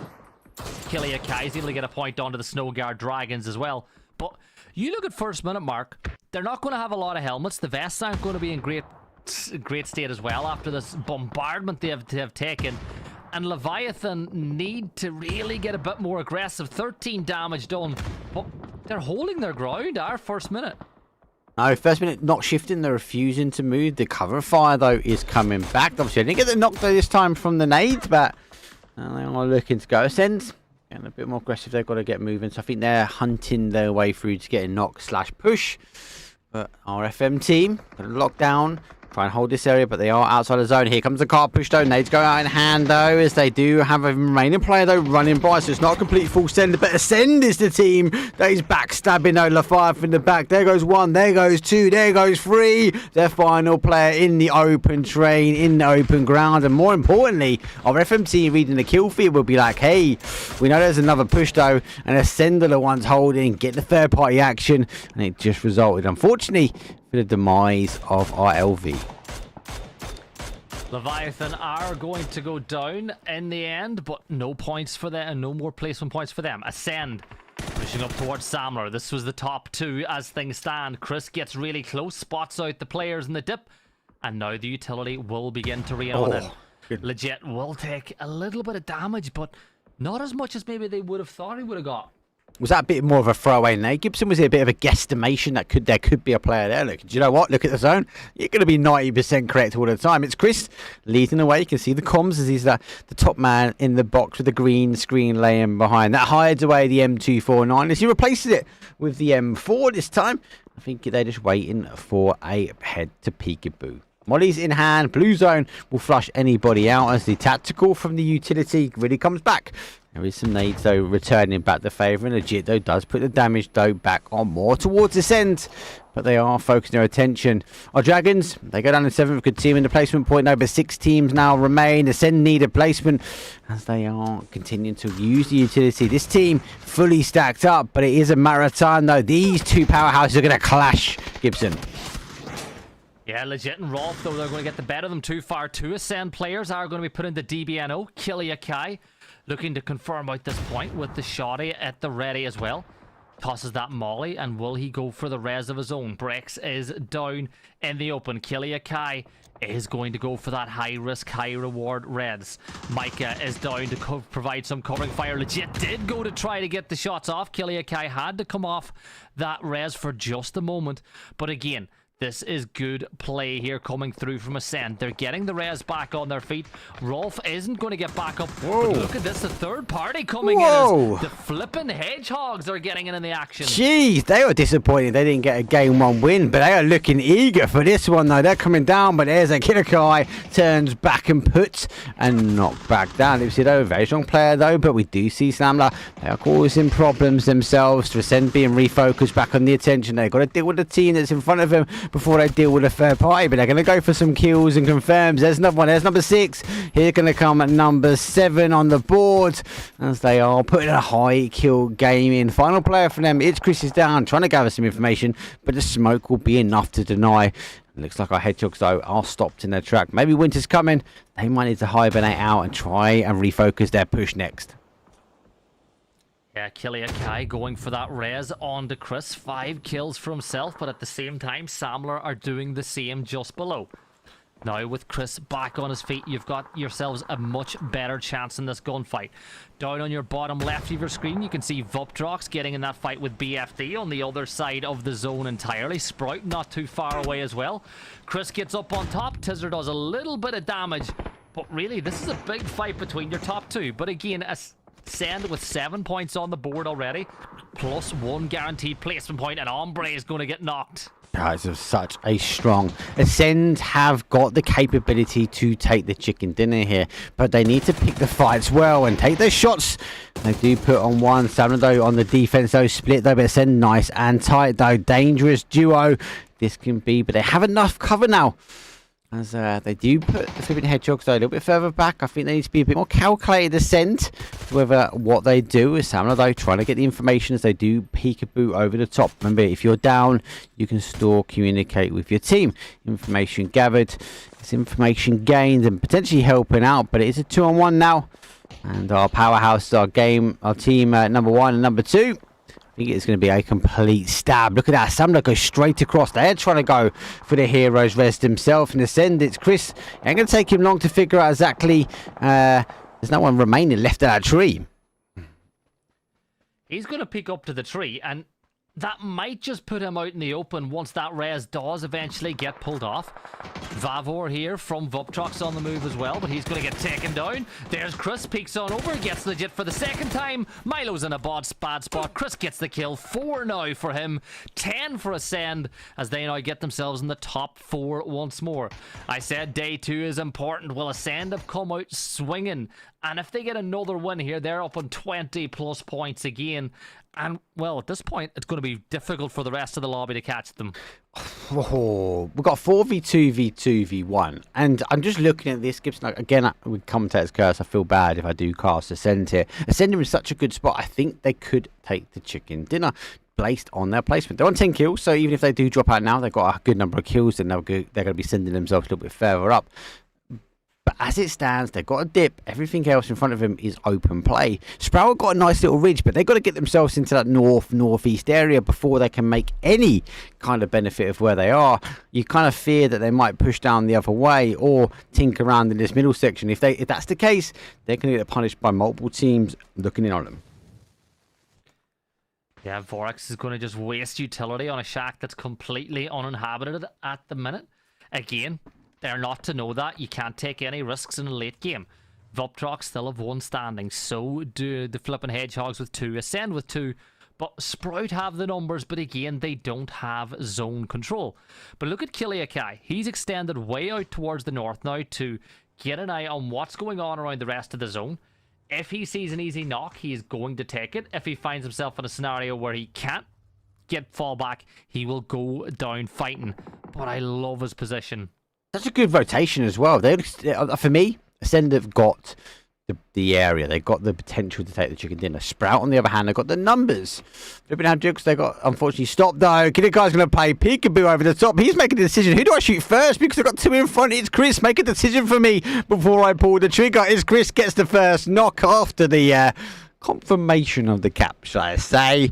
The discipline is definitely further than mine. Now he comes alive, and there goes the second one. He knows he's going to come under pressure, and Sprout go for a 4 strong. They go to a 2v2, v2, v1. Killakai hits and run. It's Chris has got the high ground. He can control the cover and allow, I suppose, Killakai to rotate back towards safety of cover. Question now for me is what can Flipping Hedgehogs do? But I think he's just spotted him. He has spotted the captain. Puts down the pressure, puts down one himself, and it's Chris ends them. And then we see ourselves, unfortunately, Voptrox though pop up, gets a quick kill, gets a steal on the boards, and then the final player from Sprout, he's going to be picked apart. Surely this is an Ascend win just based upon Sprout getting picked apart. Vuptrox could have a last-minute impact on this as well, but that smoke being thrown by Footy will give away his position as well. So this is a horrible position to be in, but look at that. Footy gets himself a double, and now Ascend looking for another 14-kill chicken dinner. It's a 1 versus 2. Chris sneaking up close. Footy should know that he's in position. There's the shots coming through, and there you have it. Ascend with a back-to-back 14-kill chicken dinner game. 4 points for them. 66 points make that 90 as they put big numbers on the board. GG's Ascend. Big numbers. 14 kills again. Damage, kills, and then they get the assist all on the board. Control. There was only a bit of time which I was a little bit worried. That push from Flipping Hedgehogs could have really picked apart that team, the Ascend team, as they were making the push further into zone. But disappointing. I think Sprout would look at that one going, why didn't they get the chicken dinner? They had the numbers. They just didn't quite have the zone there at the end of Gibson. Nope, and owning the zone is one of the most important things you can do. Ascend did that by taking on Samler. Again, Chris and Kiliakai did an incredible job. You think about that little section where Kiliakai was fighting the Hedgehogs behind them, managed to get 2 knocks with the MK. Then you look the other way and you're putting pressure on the Samler where Chris was able to stop them from pushing up on top of the ramp. Just a really good play where both players had their back. Communication was really clear. And winning that gunfight between the flipping Hedgehogs and Samler is what enabled them to win that whole game. God, listen here, again, Vopchok, so talk about falling the side from the teams. A solo play, if you want down numbers yourself, and you're in a team in a position like that, you've got to remember you can do huge things. And I think they were the Descenders you mentioned for that team. Now, Gibson, I think that is the last time we get to see your beautiful face. As unfortunately you have other things that you need to go do. So if you haven't already, go give this man a follow. And Gibson Carson, an amazing caster, not just in PUBG, but across the board. And he hits that main stage. So give him some love, give him some follow on Twitter, and give him some love on Twitch. But any closing words after game number 2? No, it's been a brilliant performance from Ascend. They've been doing the business. Thanks for having me, Mark. For everyone else, make sure and stay. Keep watching the action here on Elite Esports EU's channel because you've still got 3 more maps to come. Mark will be back to take you through the rest of the action after this break.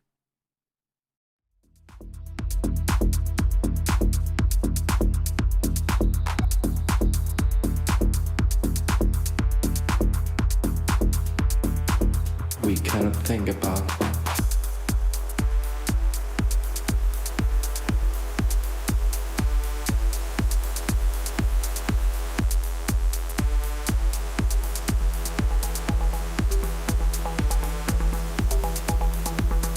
Search yourself, have a drink, feel the power, now talk to me, tell me things I want to hear. Now we go to sleep, we wake the feel.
I just need a reason.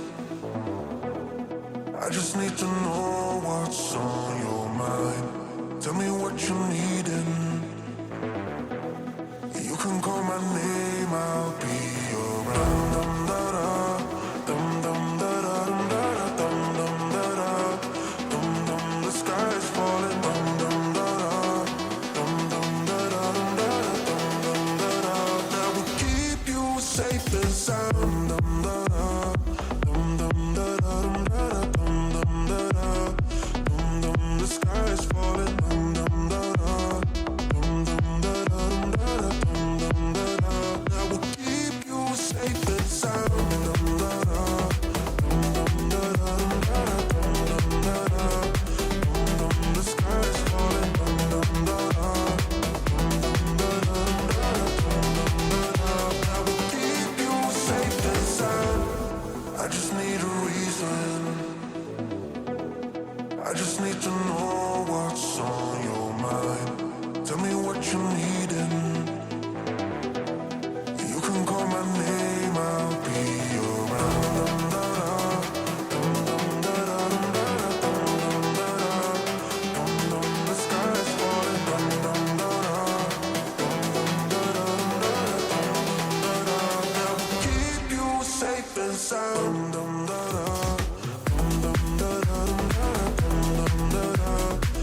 good timing. Good timing. Just get back and they option to go for that lobby start. So it's game number 3. Thank you very much, Gibson Cast, more importantly, for being the one that has taken us through game 1 and game 2. But you, unfortunately, now only have little old me. About 3 minutes on the clock, though, before that game does get kicking. But you know what? Let's have a quick look at that leaderboard.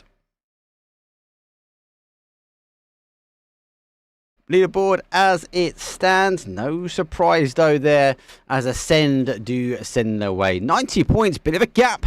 And Samler though 58. Sprout with 52. They had a good game, but I think they'll be disappointed they couldn't quite get that chicken dinner on the board. But a big difference on the kills, but not so much on the placement points. It looks like Ascend are the ones that are farming as much as they can when it comes down to those kills and steals. I think the big thing for me now, we are going to be breaching the halfway point for day number 2, and teams like Samler and Sprout need to close down Ascend. They can't allow them another 3 games to elevate Ascend their way a little bit further on that leaderboard and become that team that everyone believes will automatically take the points. Anyway, game number 3. It's my favourite. It's that Tago. It's coming up. I'll see you guys in a couple of minutes.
Here we go, people. It's game number 3 of 5 this evening, and the flight path, unfortunately, is quite high for Tago, but we know the zone doesn't have to go that way. Northeast to a northwest, but it does go straight across one set of blocks. Teams, I suppose they can send out, they can stretch out to the drop zones they want. But they might see a little bit of a fight for some of these cars. How's everyone in chat doing? You guys and girls are now my co-caster. Hope everyone is doing okay. Torgo Dragons is this is a team that played with only girls 20 years ago. I'm not sure. Maybe chat can match again, but we have girls in the lobby, and we love PUBG. And it's open to all people. I was actually getting a little bit of a drop here, as we are getting our gold diggers. The boys in town, they're going to fight for the town. Just waiting for the zone. We've got about 9 seconds left on the clock before that appears. Most other teams are split. It's only one hot drop. I'm quite surprised that they are fully going for it. The zone actually goes late, and we are going for that North Island and Islands, which we do see. But, chat, God, I harp on this battle all the time. It's that river in the middle. Like our Everest, when it comes down to a angle, seems to pull the zones at least 9 times out of 10. Gold diggers, they have dropped down, and we are seeing our boys. They are already disengaged. BIM, I think they've done the right thing. Don't want to get in an early fight, especially being outside the zone. They get the opportunity to pick up the cars, and they will rotate. Does leave Gold Digger, though, subject to have they got any vehicles. There is one in that north section, so hopefully they've got one remaining. But it will be a bit of a clown cart for them on the rotation. But so far, day number 2 has been a bit of an Ascend day, should we say. Boys from downtown who just left, they are sitting in 8th spot. They did work their way up. They got a little cheeky +1 as they got the position now towards 8th spot. Fobtrox having a better day, +3 now in 10th. So they are a team again chasing down our JG and our BIN, our BFD tour team, our boys from downtown. They'll be trying to close their way down. Crampflow do drop down. NIP the same. Helden unfortunately do drop down. Gold Diggers, who we were just with, don't. I will ask for a translation on that one. Same again, and translate. And I will quickly do that so I can get the opportunity to let them know. Also, leaderboard saying there's no change for them. Our Dragons, no change. And yeah, Gold Diggers, no change. 15, 18, and 19 points. Then there is a slight split between them going up towards Helden. And that is sitting in 13th place, 32 points. And it is quite tight, 32 points all the way from our 13th place, sorry, up to 7th, though. There's only 10 point split in them, which isn't too bad, and 17 up to 4th. So leaderboard is pretty tight, so still everyone's to play for. I think the big question is, though, can anyone stop Ascend on this day number 2? It has been pretty good for them so far. LV, still getting their bits and bobs. Hosan just on the outside edge. So, not too bad. FM, look over the top of Optrox, who, as myself and Gibson mentioned before, are having a better day, so to speak. Don't forget as well, if you guys watch it on TV at home, you are on YouTube, giving the ability that you can cast to a TV. Exclamation mark YT or exclamation mark YouTube in chat will give you the link for that one. So I know there are some people that like to watch this, but actually watch it on the big screen, not on the phone, or maybe if you are sitting on a laptop or PC. So if you've got the missus on the TV, I always do it, mate. I get YouTube on, mate. I love watching the streams on the big TV. And do you know what the good thing is? You've still got the ability to type in chat as well. So you've got your phone in your hand, type in chat. NIP, they're going to go for the jump. It should be clean. Whee! As they go over. The first car, though, descends itself over towards that North Island. I like Tago. I know Gibson said it's grown on him. And I think it is a map that will grow on a lot of people. It will take some time, with no doubt. I definitely feel like teams will still try and work their way up. The translation for that one, stands for passion, strategy, and the absolute will be the accept any challenge. Our team has the ability to make perfect chicken noises. It's so compelling, confuses opponents, and gives us the advantage. Love it. GG's, Rob Charles. Google Translate. And production are laughing at their Google Translate. So the fact I've just read it clearly means it might not be exactly what it says. So, the Volkswagen though are leaving. FM, our first minute though, do push in. And they do get one of the confirms.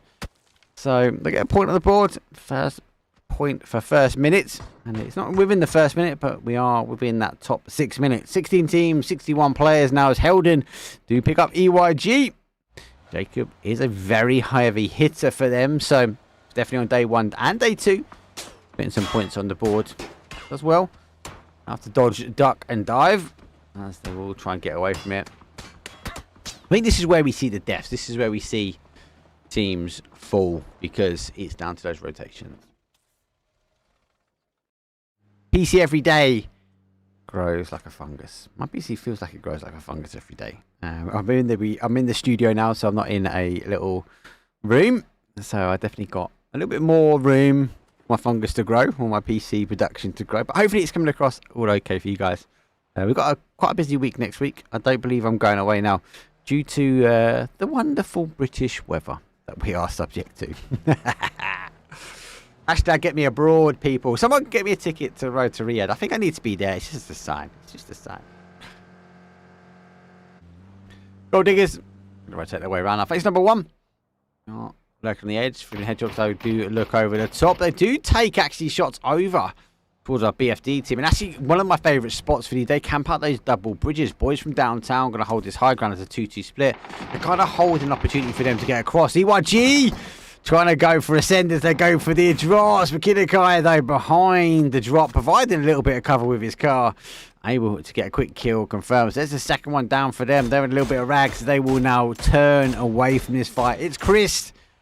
Takes a shot, though, from that Mini 14 over the road. And will be allowed.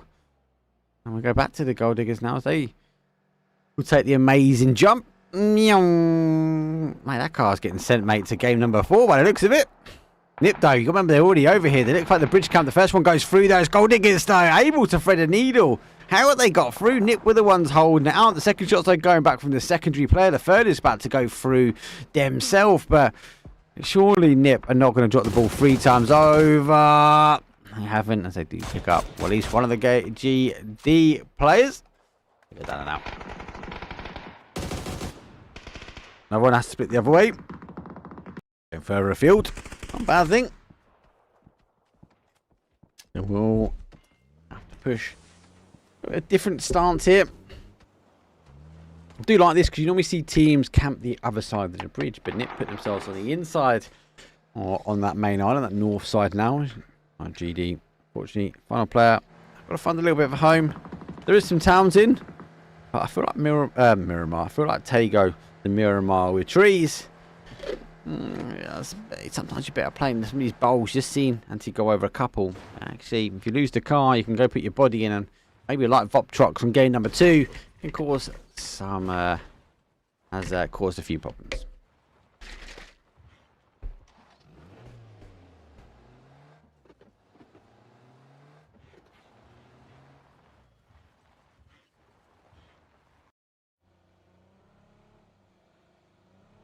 Hedgehogs, they're going to take the high road around the building.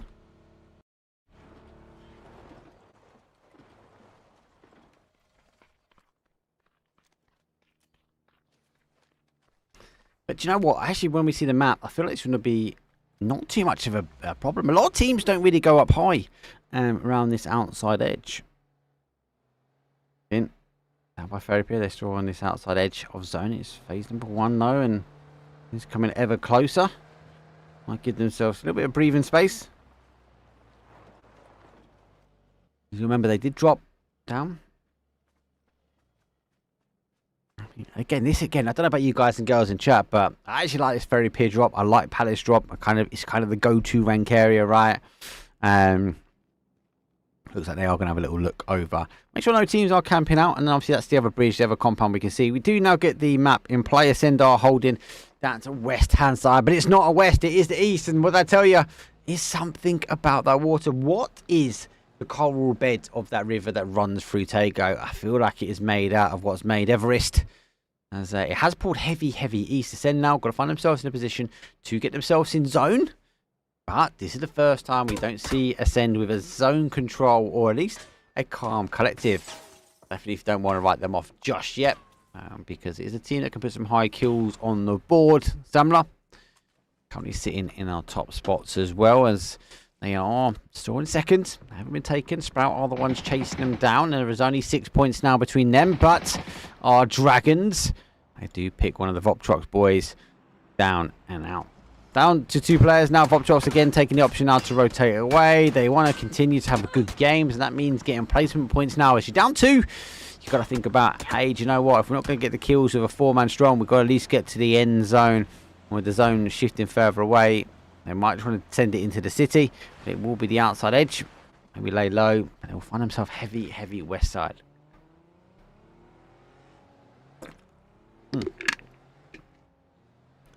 In, and I have to leave, but I'd be surprised if they come over the bridge here. It's not a river, it's called a canal, like that English one. Canals for me are straight, but do you know what? Trolls, I'll take it, mate. I'll take it because it's the same consistency the whole way around. So let's go as a canal. The canal of the zone, mate. It always sends the zone straight back towards them. And if you haven't clocked already, yes, I have a live feed into chat. There is no delay here with me and my waffle, so I get to talk to you guys and girls out there. JA. Put the shots on. No, yesterday they were JG, so let's say maybe I got it wrong. Oh, Helden Duff puts the shot from behind. He gets the knock. They are down. I think he needs to try and turn himself back up there as he's getting the car. He's going to try and work his way around. The Dragons don't need to exchange the res. They go in the smoke. That should be good. We hear the car rotating around by them, so the focus will be back on them. Ascend. They clash heads though with Gold Digger. To get one down. Here comes the second. The car's going to blow. Oh, it nearly provides millimeters of cover, but Gold Digger 16 place and Ascend on 2 points now already. Still got a bit of way to go. Oh, they've got 15 teams still in front of them. First team now goes out. Our Dragons taking the fight is a slight split. Only 3 for J8, sitting themselves in the town. The other is the off angle. Dragons, I think they've heard him. You know, though, I would have heard that car rotating around on that sort of south side, so I'm not going to be surprised that he's not going to roll up him unless he gets caught sleeping. Nades, though. Avano puts his one down. Dragons need to ensure they get the res back on. They can't have their fire extinguished now for the second day in a row. They've had such a good start already this day. eBay is going to wrap their way down. There's that confirmed. Now they catch the player on the outside. Now they can focus their attention. But Helden, oh! Nearly catches him throwing out the utility. But does catch the player, does he? Dodges the duck and dives down to a bit of safety. eBay spraying the shots down. The final play. And the zone shifts back. Talk about a marble effect. He goes all the way around. Now pulls back down towards Palace. So Ascend now find themselves in a good bowl and not too far to go on our Dragons. They get extinguished. 15th place for them. Not the best Tego. What a zone. It went heavy east and now pull back heavy southwest. Like, PUBG, is it favouring Ascend? Am I misreading the script? Held him. I like the aggressive stance. His team was looking for the third party action. They were looking for the action. They're looking for the kills. But the zone pushes away and maybe forces them to disengage. We just want to find a little bit of a new home. Ascend. You can see them sit themselves in a nice little bowl. And our Cramp team, they're going to have to try and find a little bit of a way around. But they've got a good little hill they can push their way all around. FM will take some shots at them. Like holding compound, no need for them to leave just yet. Maybe we'll see the mortars now come into play. The compound being the strength for these type of zones, and that Cramp going to take those double containers. Good position. Won't give them any good shots though for the north hand side, but we'll allow them a little bit out. Look in the south. They want to get creative and look round that north. Then they might get punished for any teams in the south. Yeah, make the rotation in. They're going to make the aggressive stance. We can obviously not get in the shots though. They are also looking. I think they're going to go for the wide wrap. They're going to be looking at these containers. The smoke is not out just yet. They do turn slightly more towards the containers. Watch that space. If they then turn, they get the opportunity to crash. They actually find themselves a little shack up on the hill, and I think the shots now coming from the containers. That'd be enough for them to go, hey, do you know what? Let's take what we've got. Try and lock themselves down. Another team, which is trying to hold out as best they can. Cramp. They are strong numbers. They've still got 4. So not taking as a last-ditch attempt as they lost some people on rotation. And you know what? Today, a lot more quieter.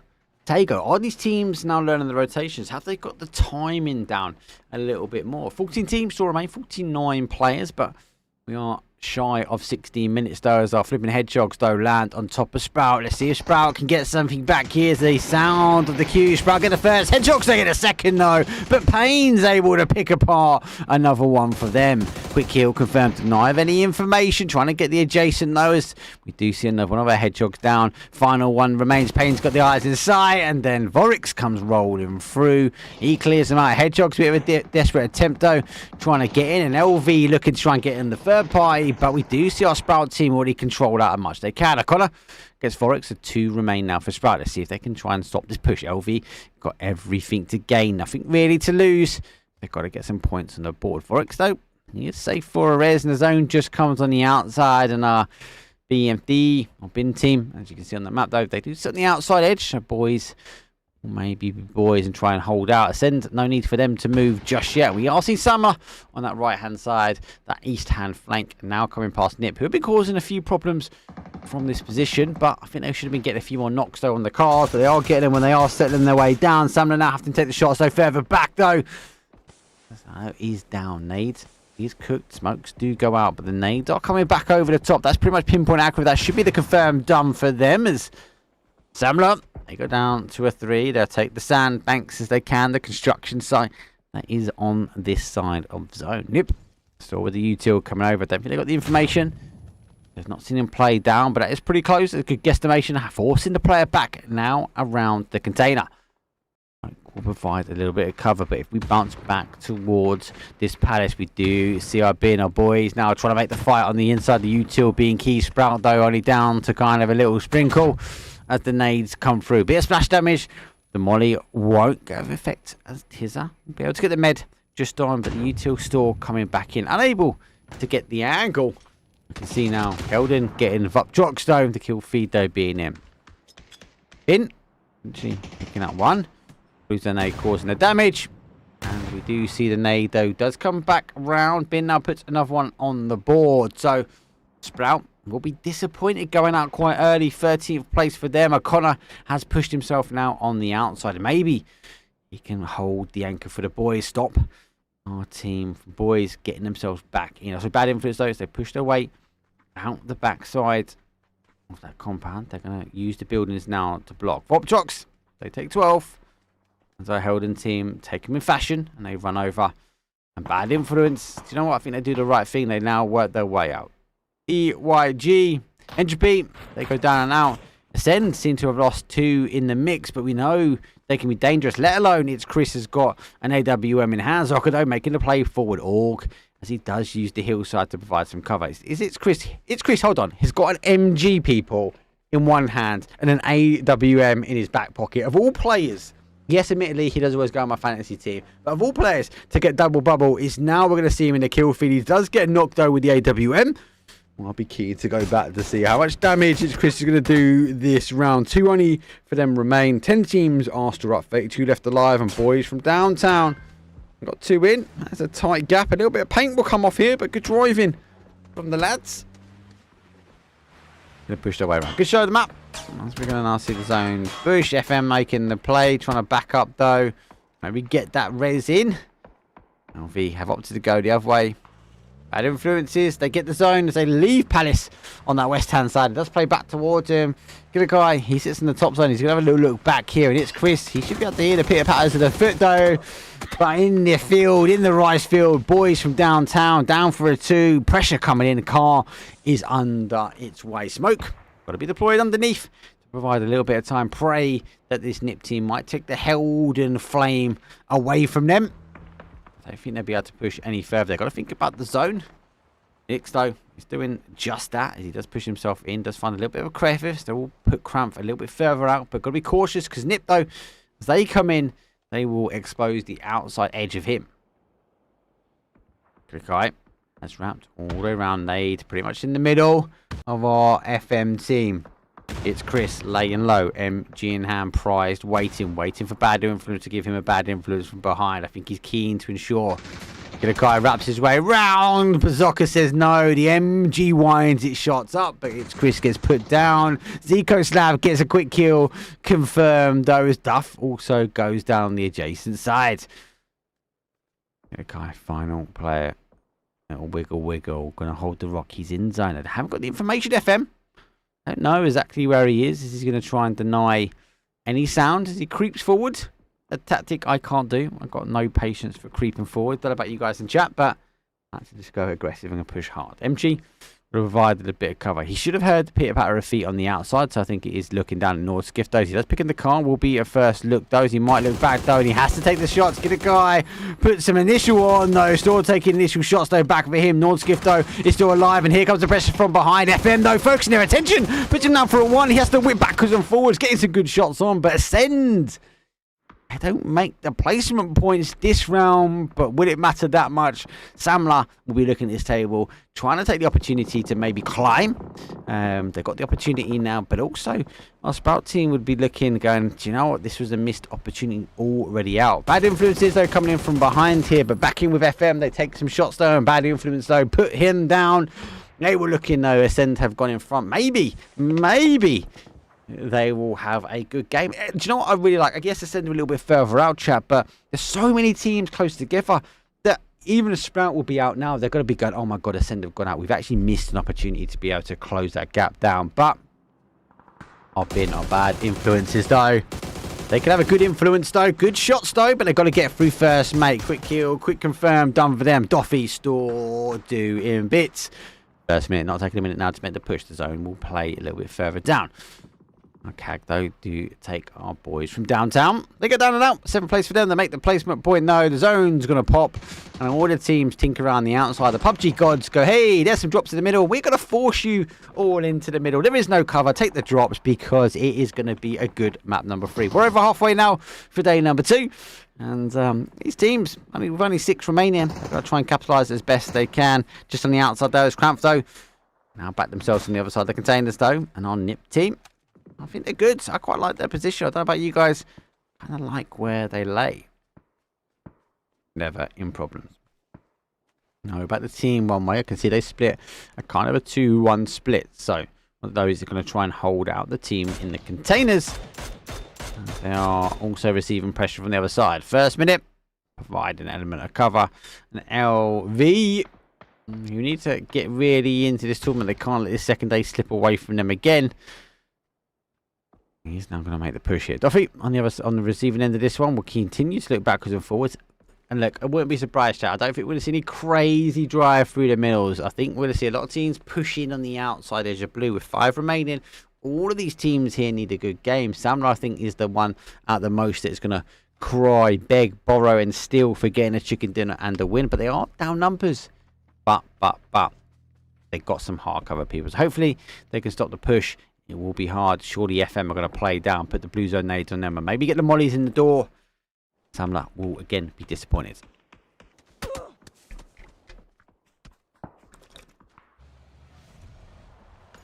Looks like our FM team get a quick kill, but they're stolen away.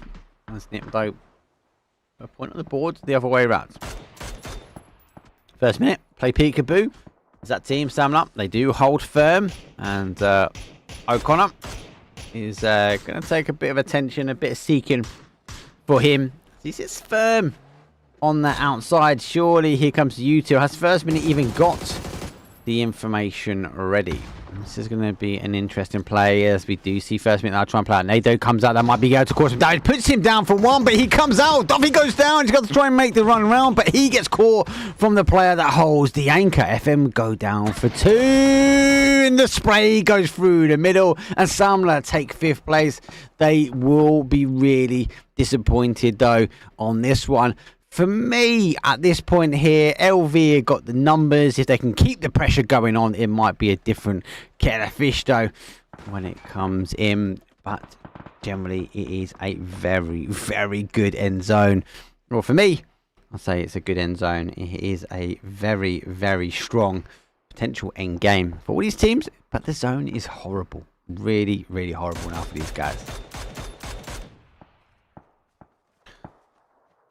Store continue to push through. They continue to wait. The zone shifts though back to our CAG team. Krampf, try and hold. There's shots though do come back and forward. Surely, I don't know, maybe LV or FM. I feel like for me personally, KAG going to take on FM. LV will then sweep in and get the win. Could be wrong. FM closer to zone. So they know they've got to push down this way. Ace in hand though. Strong gun. I actually really like the ace. We are seeing a lot more of it now in esports. Seems to be becoming the favoured gun. There are still a lot of barrels. So for 762. Here comes FM. This is going to be the deciding factor. If FM make an aggressive push and go down and get picked up though, LV just going to be able to batter them from the side. They are on the outside edge, but they've got a clean shot in. But it isn't going to be about the aggressive push. It's going to be more so on that aggressive stance. Shots.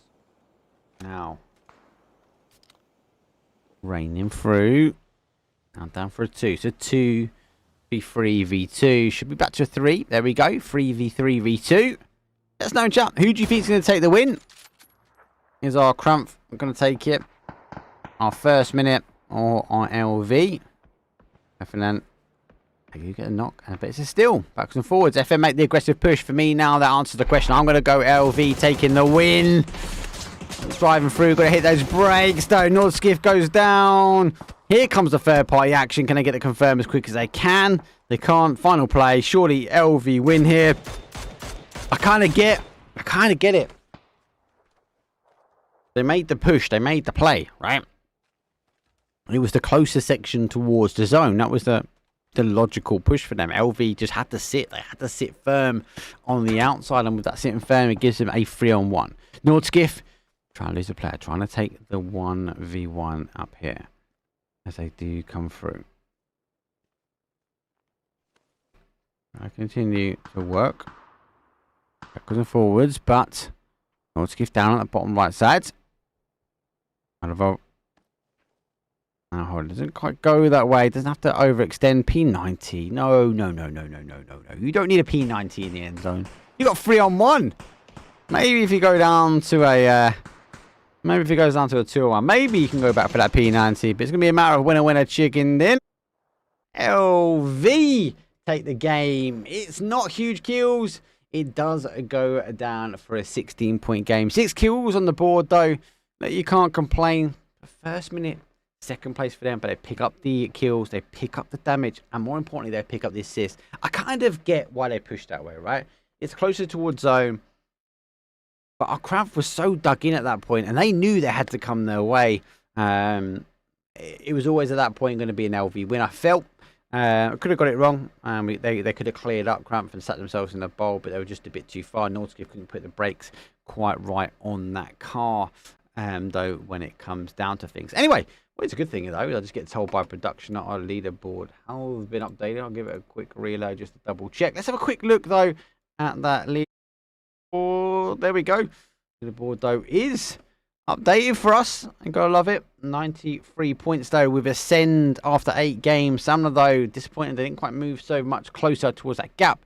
Only 62, but first minute, despite getting second, they pushed themselves now into third. Sprout lose that third place, and Bad Influence lose that fourth. Of both those teams kind of dropped down. Krampf, definitely worth a shout for them, as they do get a good +5. They've actually jumped up 5 positions, but so has NIP. They were camping themselves out on that bridge on that side. Now, I don't think they would have got the kills I think they deserved. I think they should have focused a little bit more maybe on the kills and steals, but that was our takeover done. We're over halfway now for our first segment of the weekend. I'm going to take a quick break, get a drink.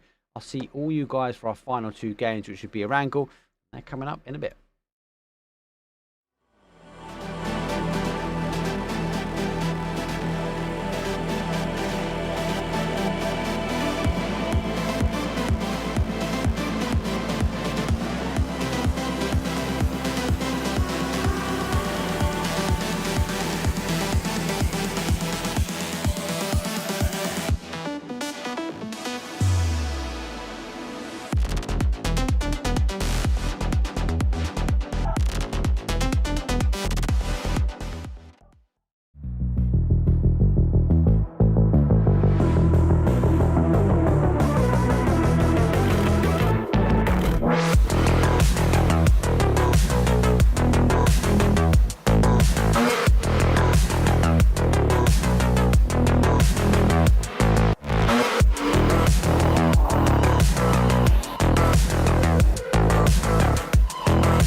I just wanna have fun, clap my hands, turn around now and dance, dance, dance. I just wanna have fun, clap my hands, turn around now and dance, dance, dance. I just wanna have fun, clap my hands, turn around now and dance, dance, dance. I just wanna have fun, clap my hands, turn around now and dance, dance, dance. I just wanna clap, clap, turn around, dance, dance, dance. I just wanna clap, clap, turn around, dance, dance, dance. I just wanna clap, clap, turn around, dance, dance. I just wanna clap, clap, turn around, dance, dance, dance. I just wanna have fun, turn around now. I just wanna have fun, turn around now. I just wanna turn around, dance, dance. I just wanna around now. I just wanna have fun, turn around now. I just wanna now and turn around now.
It's time to get back into things now.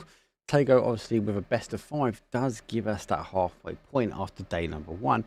And do you know what? It wasn't a bad game. Definitely a little bit slower than I'd say the last one, but then we saw a more of a slower stance on game number 1 from Miramar compared to a game number 2. So a little bit of a mix and match, kind of a tit for tat, slow game versus aggressive game. That would determine that we might have an aggressive game for this one before we close out for our game number 5. But with game number 4 in hand, it's definitely worth mentioning. Obviously, 5k prize pool though. Obviously, there is a lot up for grabs.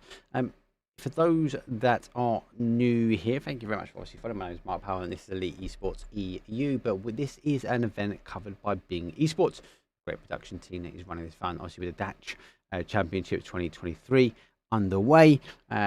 These teams had to compete their way through to get there through. Now, I sent obviously invited team. They got through to that top spot, but they are really showing up. Yesterday, they're unable to get a chicken dinner on the board, but they are able to open up this evening and actually close one out. And that kind of put a stance in motion that I feel like they were like, hey, do you know what? Yeah, we didn't get a chicken dinner yesterday. We got a second. We got a point kind of to prove today, as people would expect us to whitewash this one. And I feel like that shift in mentality for them means they are going away forward. Anyway, we've got 2 more games left to play. Game 4, Game 5. But it does go across to our luscious green shores, though. It's going to be the wonderful Wrangle, the OG, the one and only. It's Game 4. It's coming up.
Let's go. It's game 4.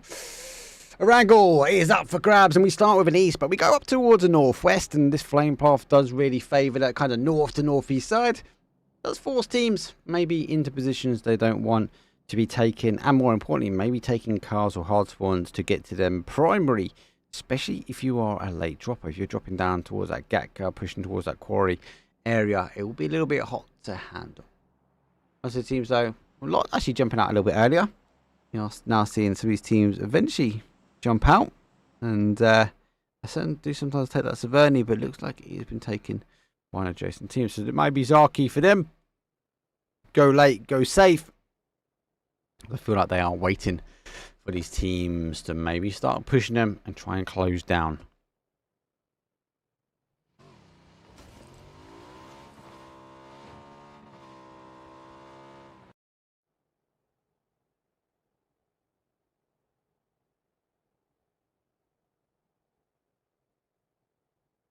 Oof. So not too much of a bad zone. So it does start, give or take, cresting on that flight path. But some of these teams that have gone late need to rotate in. Ascend being one of them, they've got a longer rotation down, as they now got to get themselves all the way over. But I definitely feel like the stance is to go late, go safe here. Push down towards that new ferry pier. It's not quite noticed a new ferry pier. The zone is down this neck of the woods. Flipping hedgehogs. North for Georgie. Be alright. As get looted. They've got the hard spawn cars just a little bit out of sight, actually. Let's just sit on the other side of that double stack. They should be okay. Now, I have been told this already because I don't have to wait and see.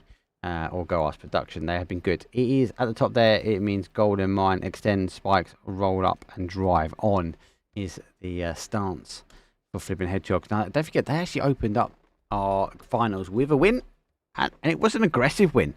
They played strong at the very, very beginning. Obviously, they worked their way. Now, they're in the normal drop zone. Power Grid, though, is at Miramar, and obviously Palace, they do normally go, but we haven't seen them go there for that Tago. So, good play, good team. Not been able to get another chicken dinner on the board, but we'll have to wait and see how we go from there. How's everyone doing? I'm Big. How you doing, mate? Good to see you in chat. It's rare people agree with me. It's rare. That's why I'm a caster. It's rare. We like to get things wrong, right? Gold Diggers now in the pocket. And do you know what? Not a bad spot here. They might play back towards them. I always worry with teams descending in here because they might get closed out from that hillside. They've got a little bit of rotation in, but they should get enough loot to work out. I don't think they're going to pick up the gas can. SK M4. I think a lot more teams now taking that MK over the mini. Definitely seen them more players opt to take that mini with a, I suppose the mini with a grip, I think is what we've agreed to call it. Sprout on the other hand, they're buying it down by Milter. Again, a good drop zone. No one contending them.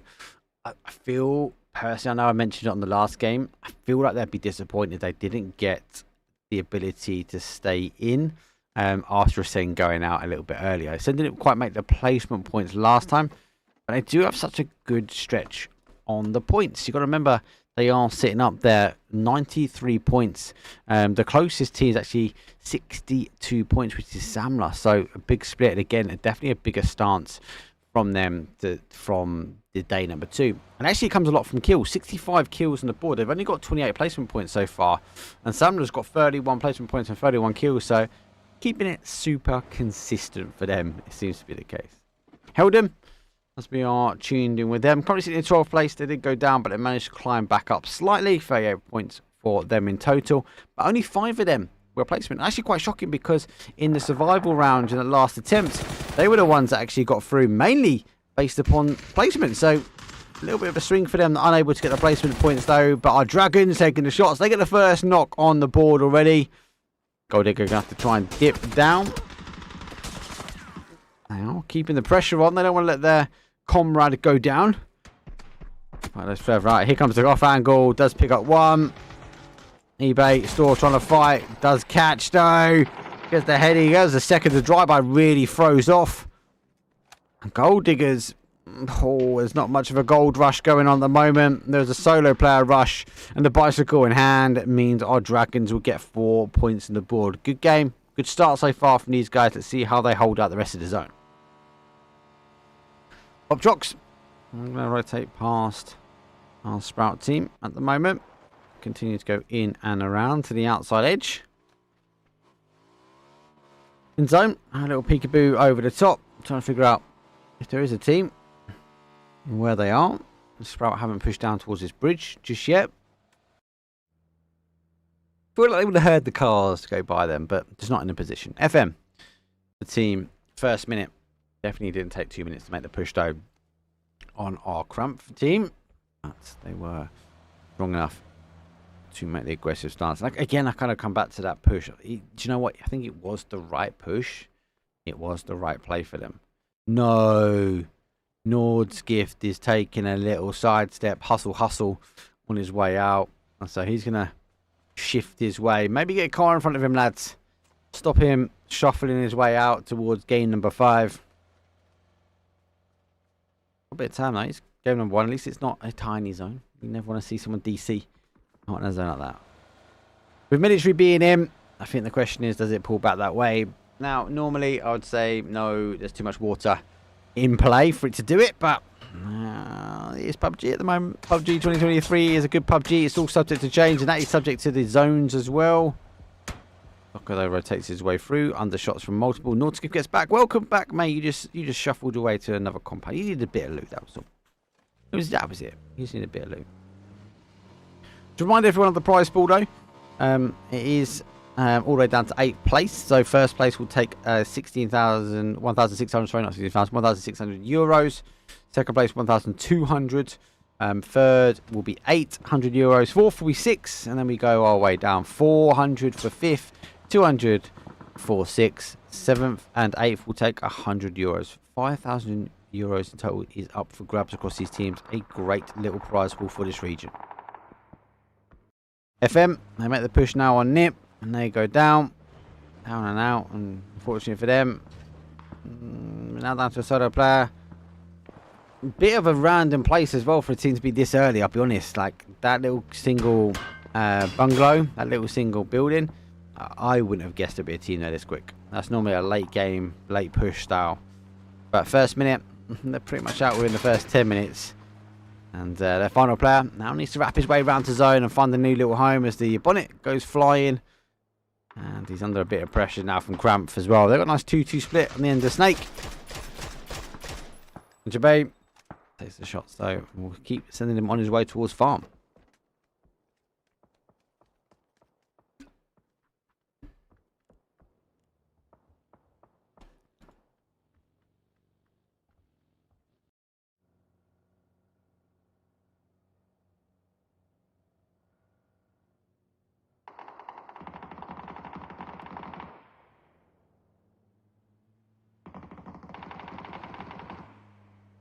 A little bit of clash of heads.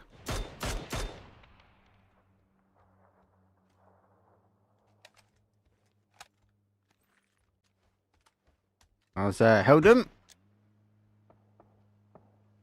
Hold Zikaslav. They're not too far, so the 2-2 split. If we see a turn here from bad influences, they will be able to maybe stop at least a little bit of a push. Oh, I think bad influences are having a look at this though. Stuff has gone down. I don't think they know exactly. Is this a heavy 2-2 split? But they need to get pushing over. Here comes one. Good move. Zikoslav understanding what was going to happen with that car. He puts himself up on the wall in a good spot though. The driver bounces out to his near side. And before he can even land, goes down. Zikoslav putting the 4-time spray with the AUG. Doesn't get enough, down for 1 HP. Surprising we're not seeing the rest of the team though descend down. Holden, they're holding their 2-2. I think this collapse is a bit too late now. Zikoslav getting the meds on. So I think the call's to go back towards the compound. The Ascendo are lurking around the outside from them. So Zikoslav's on his own. Holden not holding together as a team.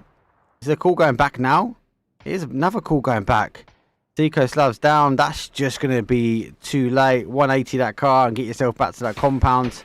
Hopefully, that team don't continue to push. And oh my god, PUBG does PUBG.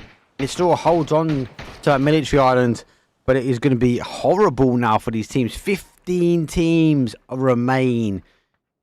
And what are we saying? 50% of zone is water, maybe? Maybe a little bit more? A smidgen more, maybe? No, fantasy points. I know, mate. That could have been different. They could have collapsed that 2-2 split towards zone a little bit sooner, but there was a little bit of miscommunication as we do see Zico go forward and back though on this one. FM, final player for him. Gonna pop a nade out, but I think the car will be enough here. As our hedgehogs will take some shots though, but LV are game winners. They're already in farm. They should be able to maybe make enough noise, but they do hold that top side of farm, so that whole south side will allow teams to come in. And we know we can get 2 or 3 teams sitting in farm quite comfortably, and this is kind of this style of zone. Here goes the rotation. Here comes the parachutes down. Everyone needs to look up. Entropy being one of them.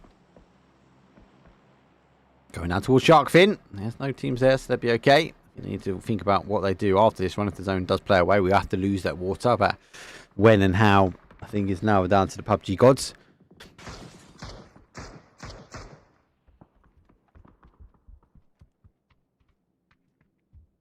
They are continuing to work down.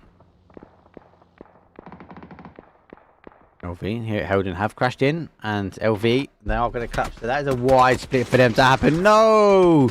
This goes down, he can't even save him. Grint goes back, and what turned into a little nice little crash for them. He got caught slightly. It's a bigger split though from LV.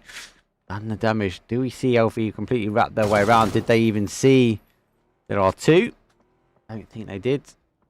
And LV, I think they'll give up this corner, this solo section of the compound, the 2-stack. EFD. Gonna play now. Storm Milter is factored in. Phase 2. 15 teams still remain. 52 does feel like a bit of a mad one so far, people. But we're gonna have to wait and see. 10 still in. They get knocked. Hopefully the hedgehogs go down. Some of them, they come over from the bridge on that military side. Picking the petrol garage. And with that in front, Sprout condense themselves down again on a good compound. If it does, we see a few times ends in that field, just kind of northwest Sprout, or in between Sprout and RJ80, between those 2 blues. It does go there, it'll be pretty good, but there's so much water in. I don't know what, maybe 60% land, 40%, but obviously that south section though, surely we're going to lose it. We do lose an element of it though, and we've got to eventually now lose the zone, but we've still got so much water remaining. It's going to be horrible. Here comes the madness, maybe not from the teams, but definitely from that zone shift though. Hit that warning zone emoji, that's the one. Ascend coming with a side swipe though. Oh, he does clear it out. It's the nade that does it. Mika gets a full clean pack. Free! Send that car gone. He's going to be deaf now. Oh, another car goes down. He needs to go get the res on, but that car, lucky enough for him, is standing upright and won't fall down, we hope.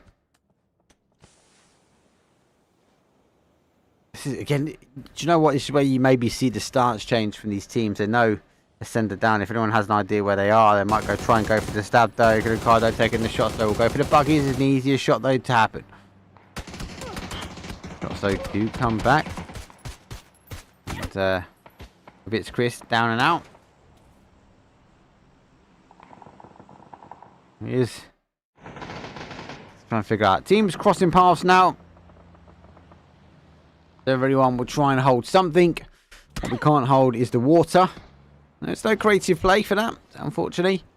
Just know we've got to lose it at some point, and this is not a great zone. The water does not help anybody really with 13 teams, 44 players. They're still up. We are 15 minutes on the clock, but it is a very, very hard shift. I'm surprised we still have this number. Everyone finding a little bit of a crevice, a little bit of a home. Slammer do get nipped. There's a confirm for them. LV do get our KAG team. Cramph got their backs to them. As Farm will keep exposing. There comes quick. Another knock comes in. There's a confirm. Have to fight the other side of the team. So if it isn't LV, it seems to be our Entropy team.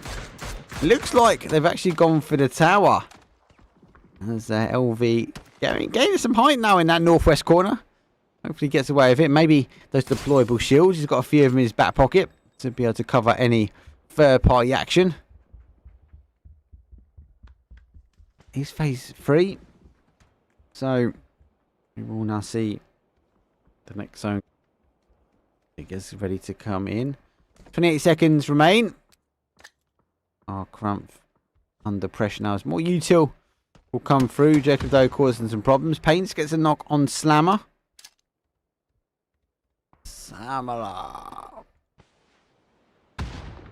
not really find themselves in a good spot, and hopefully again they'll be looking at this going. They don't want to go out early. They're still holding that second place, but if they go out again, that's going to stop their opportunities of closing the gap. Zone surely needs to give up the water, and it does. We are looking now for that field. Ascend it now on the outside, and eventually Jacob gets that final kill though. Good shots from him. 13th place though for Cramp Fire. Ascend now find themselves on the outside. EYG, a team which was climbing the leaderboard, has dropped a few places, still remain out in 8th. And do you know what? If you're FM and you're the final player, take a swim. Get yourself round on that zone, mate. Send. We're going to try and make something happen as they want to try and get into the zone as well on that west hand side. They do not remain in. Both teams he will take.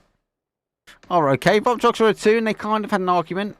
Now in Rags as well. I think it is going to go to this field here, so. Deep. But in a position. O'Connor does get Mick up. So LV, I think that's the higher ground. So Mick does get a quick kill. He's been killed, confirmed. Next though, turns his way around. Is he going to get some shots though coming on him? Dragon's taking the shots though. Going to push Ascend back. We'll take opportunity to go back around the outside. We'll take the shots now back towards. Yeah, is O'Connor who is sitting higher ground? Ascend. Still 12 teams. They want to go out too early. They might be putting a halt to the rhythm. If you go out early, you got to remember you're sitting down in that lobby. You're unable to keep warm. There are breaks in between these games. Our Dragons are now getting their shots on.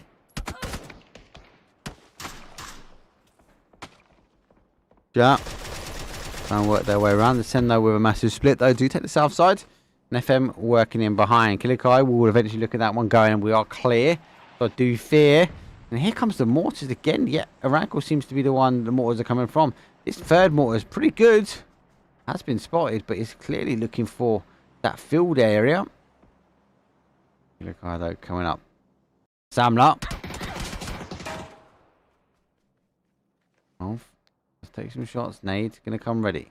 FM will be straight behind this one, but a great nade nonetheless. Samla. They are behind, and Nip are taking some shots. But I think they can't get back to this res. He might put himself in a position that he's able to get the third party action. He knows where the team is, so he knows the angles they can have. I think this means that Samla is going to go into this one as a 3.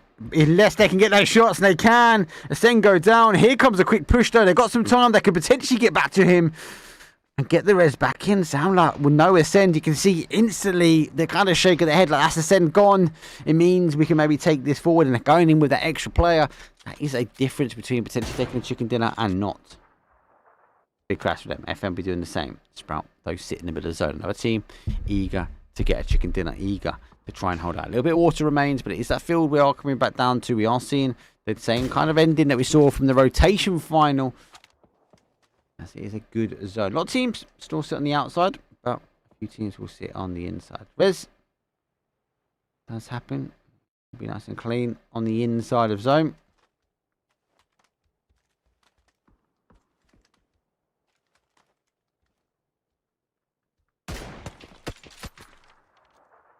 Sprout without any big mistakes now would get a free win pretty much.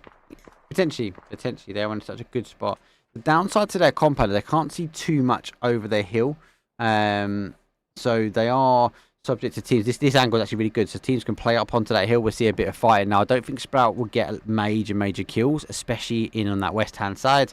Careful about, as long as there are no major mistakes, they are putting themselves in a position for a really good winner-winner chicken dinner. But Samla is the other team eager to also take that winner-winner chicken dinner, and I think they're in a better spot now to farm kills. Kills will help close that gap down to a set. On the smokes. Jenu, I'm putting a push.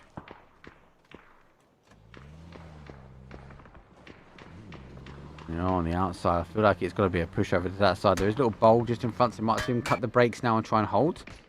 And we'll go through. FM, they do picked up, and Sprout are getting some kills, so they are keeping their heads a little bit on the swivel.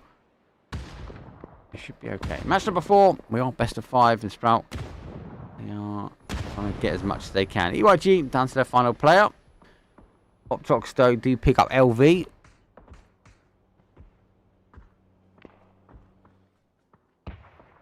Should be a good hold from Jacob being their final player.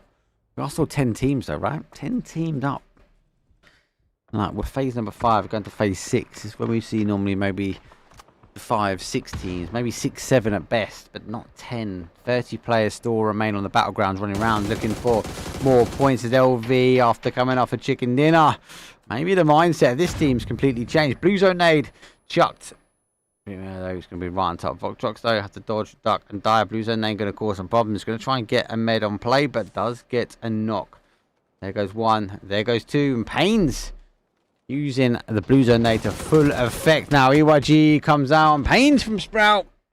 He does not want to sit in that compound clean. He wants to go get as many kills as he can. And LV with 7. They've got a knockdown, but they're outside edge. It's phase number 5. It does tickle a little bit more than what we see, but not as much as those shots from Dragon. Dragon, despite taking that final go down, you have to try and make the play. Try and get 1 back from here. Let's get that res though. Connor had a good game. He's already out. Now the fight for Milter's own shift though does come back down. Sprout under pressure. JA get the first knock on them. Unable to make the push in. Bad influence looking around as well. With that knock on Sprout, gives them the opportunity now to rotate. They're going to try and thread the needle in between multiple. Boys from downtown take some shots though. LV doing the same as well. But they're able to crash up though. Sprout now under a bit of pressure. They get the first knock. That's 2 remain. They take the longer building. They are clean. Oryx though is the only other player that still remains here. A little bit of wiggle round. Initial shots are good. Nade. We cooked nicely. Looks like a nade backs and forwards. First nade though comes back from our Jad team, but doesn't quite get through the door that's needed. Vox does put a better nade in, but again, there is no damage. Molly will try and stop the push over. Sprout 6 kills. Now we're seeing them starting to rack up some numbers. 6 kills and the potential for a chicken dinner. These other teams will be eager to take it. As I mentioned before, Samla is the one that will be eager to take it just as much as Team Sprout at the moment. Sprout trying to watch these rotations. The hillside is just out. He knows this team's going to have to try and crest over. Pains trying to get the shots. Now able to focus his attention back. Trying to understand exactly where the push will be. It'll be a hard push now. All that teams, all these teams are pretty much settled, but it's phase number 6, and we still have 7 teams, 22 alive. Get back to the normal numbers, maybe. Nade's bouncing around the silo. Doesn't really get any knocks needed. Trying to get something off the outside edge of the metal, but it bounces the wrong way and in. And Samla get on LV. They get confirmed and they're still away from Nip. Again, another team putting more points on the board. Bad influence. Bit of bad influence here on Sprout. As that car explode and forces him now into a fight. on the outside edge. Oh, they catches one. The second goes in. Oh, he gets tucked in. And talk about a bad decision. This is a bad decision from Sprout. Final play for them is Pains. He's holding the stairs. 4 kills for him. Flash and push. Maybe comes down. The Flash is clean. Able to get a push back. LV gets involved. And it is a bigger play. Samler now will be looking at this kill feed going, this is their game. They need to push themselves over. A little bit of a 2-2 split. Pains remains for Sprout. Talk about a bad move there. Zone shifts further away. Sprout needs to make the move. And LV, they hit and run. They had enough. They're going to try and do some damage now on the other team and looking to conquer. And they get it. They're getting that win has changed this LV team. Milo puts some pressure back though as he gets a knock though. Look, so I'm not going to have to try and get the res. The anchor play, the hold, the high ground will be better for them. They have to try and hold on the outside edge of blue. LV will be the first to be able to get the res back on, as though our Summoner team need to get as close as they can, as quick as they can before the zone plays in. Phase number 7, we are going to go to the wire. I fear we're going to go to the wire with some numbers.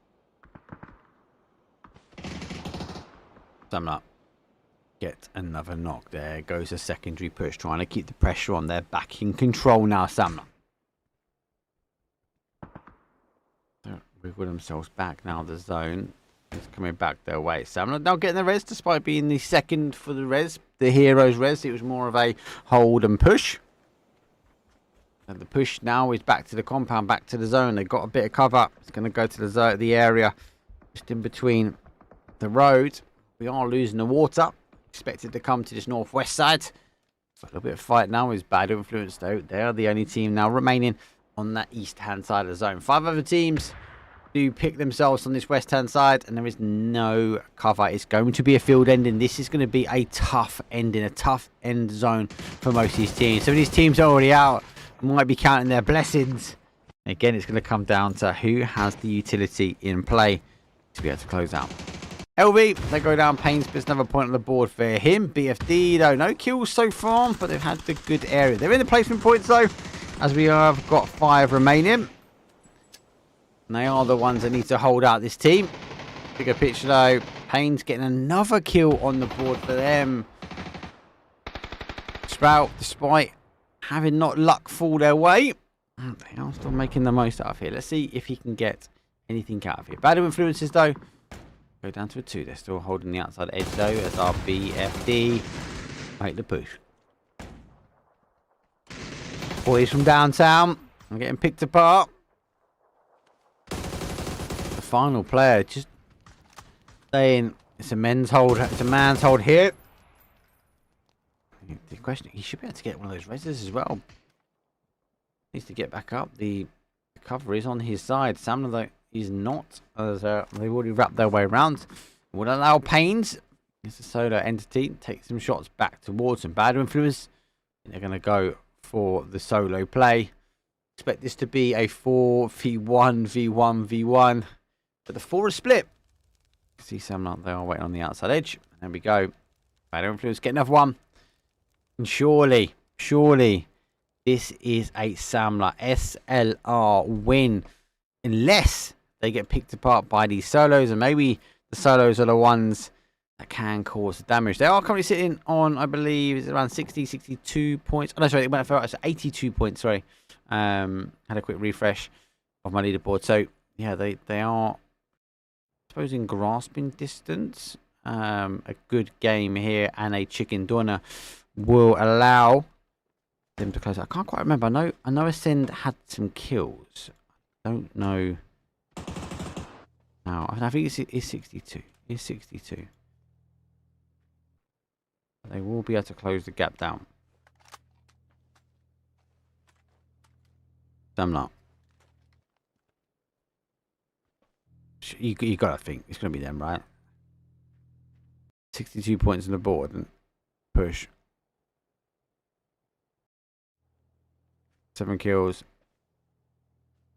What is that going to put them? If they get a chicken dinner, depends if they clear all these. They clear every individual one at a time. I think they're going to be good for a strong ending. Let's see. Little spray. There goes one. Sprout goes down. Sprout will be happy with that game. They will be happy with that game. I definitely feel like they are pushing themselves up that leaderboard. So they are all trying to farm here. See though. does peekaboo over the top. There's another one. They get the final one. Yeah, they're going to slam themselves straight up. 9, 10 points. Yeah, it's going to be 82 points, I reckon, on the end. Here comes an aggressive push. Winner, chicken-o dinner. Held their own. Sprout were in a good spot to maybe finish it up. But they got caught a little bit on the zone. And with the teams pushing in, I think they were subject to a little bit of pressure from the outside edge. And a good game. A quite aggressive stance, though, for our first, well, at least for our first Erangel. We've got another one, though, to come. And we have a final game, though, that is coming up. And I've been told my leaderboard is now updated. Let's have a quick look, though, at that leaderboard. Here it is. Leaderboard, though. Yeah, 82 points on the board. They have closed the gap down to a degree. They do get themselves at least another placement. They were sitting in that 3rd place. But with Ascend currently sitting on that 97 points. And obviously with that split gap of 15 points between them, it's not bad. They just put a 20-point game in, so it is still playable. Sprout, though, are in 3rd. First Mate are in 4th place. Bad Influence take 5th. NIP, Everyone Problems are in 5th. Boys from Downtown, they got a +1 as well. And Cramp, though, do fall down in that 8th spot. Round. And we are going to take a very quick break. And I'll see you guys in the final game for day number 2. I'll see you in a second.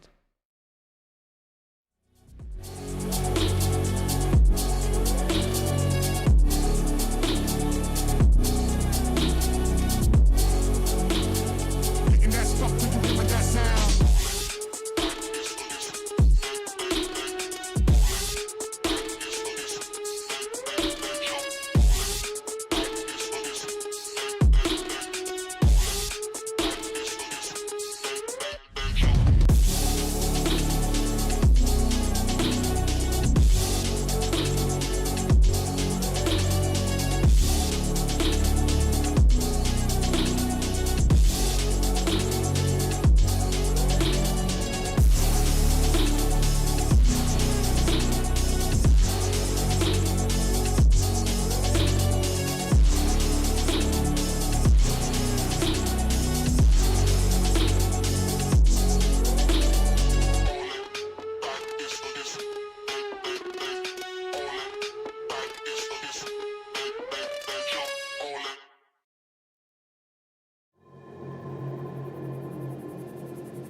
Hear me, I'm calling.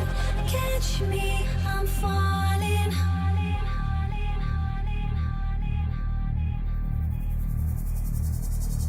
Hear me, I'm calling.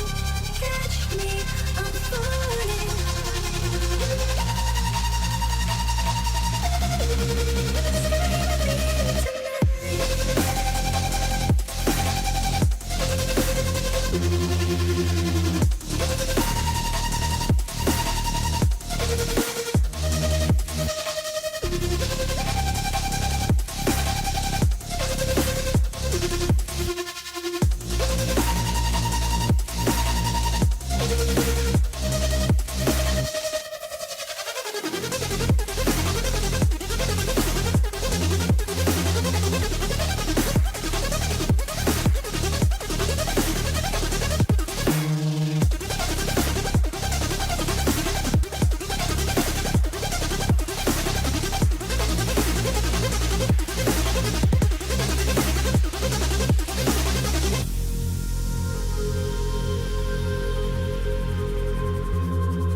Yeah.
Yeah. Let's go. We just gotta go hard. I go the hardest. I bring the pain. Not what you used to. The game. Yeah. I just gotta go hard. I just gotta go hard. Go hard. Go hard. Yeah. Oh yeah, the beast back. Adrenaline pumping through my veins, can't relax. Original, I am not the same as these cats. I sting them if they never ever mind and they beeswax. I don't ever cap, but I'm wearing like 3 hats. Never been a rat, but I know where the cheese at. You'll never get a trophy cause they all here where we at. You better believe that. When it's all said and done, I'll still be here standing. Never took a loss and it ain't something that I'm planning. I dare you to say something, my focus is A1. Every dog has its day, it's been mine since day one. This is real grind and I'm still climbing. While you still trying, I'm still shining. It's real blinding. And I'm getting hotter too. Talking top 2, I'm not a 2. You let the pressure bother you and I do what I gotta do. Let's go hard. I just gotta go hard. Go hard. Go hard. They ain't coming close to me. Flow is on atomic. I'm starting fires through poetry. The hardest out. Staying loyal, no falling out. And if you step into the court,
Here we go. It's game number 5. I was about to say game number 6. I nearly got caught. But it does mean it's our final game today. It's quite sad. But we got another 2. We've got another 2 days of this. Another 10 games after this. And this is our 11th game. And counting down. And with not as big as a point gap as I think Ascend wanted in the end of it. I'll be keen to see where we go. Ascend, they jump early and push their way over towards that military side. And they are shared. And the flame path, though, is in that southeast all the way up towards that west. Pushing a northwest. The final game is always a little bit mad. But I feel like the pressure is not so much on the side of Ascend. I feel like it can favour some of these other teams.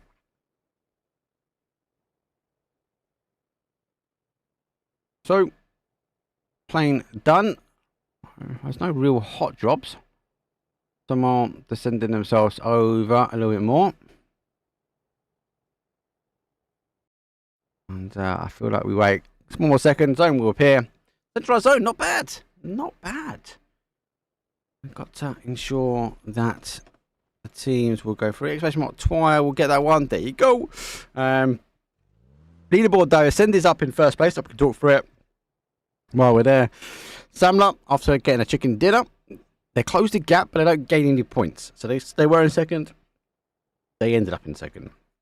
I feel like Sprout are the ones that could have pushed into second place after that game, but they got held out by that. So, Bad Influences, they're in fourth. First Mate are in fifth. Boys from Downtown hold out in sixth. Never in Problem is in seventh, and our Crumph is in eighth place. That's where the money lies, but the leaderboard's super tight, right? Like, what we got? Let's say, from third place, 68 points, down to even held in 14th place. Right, it's a 30-point game. We've had 20-point chicken dinners, so we actually had more than 20-point chicken dinners. So a good game already proven in this final is possible to do this. Now, Lucky Duck Production, thank you very much again for letting me know. We're a retired team and home of the 5-stack clowns, older, and the oldest. That is our Dragons. They're actually a strong team, very smart team.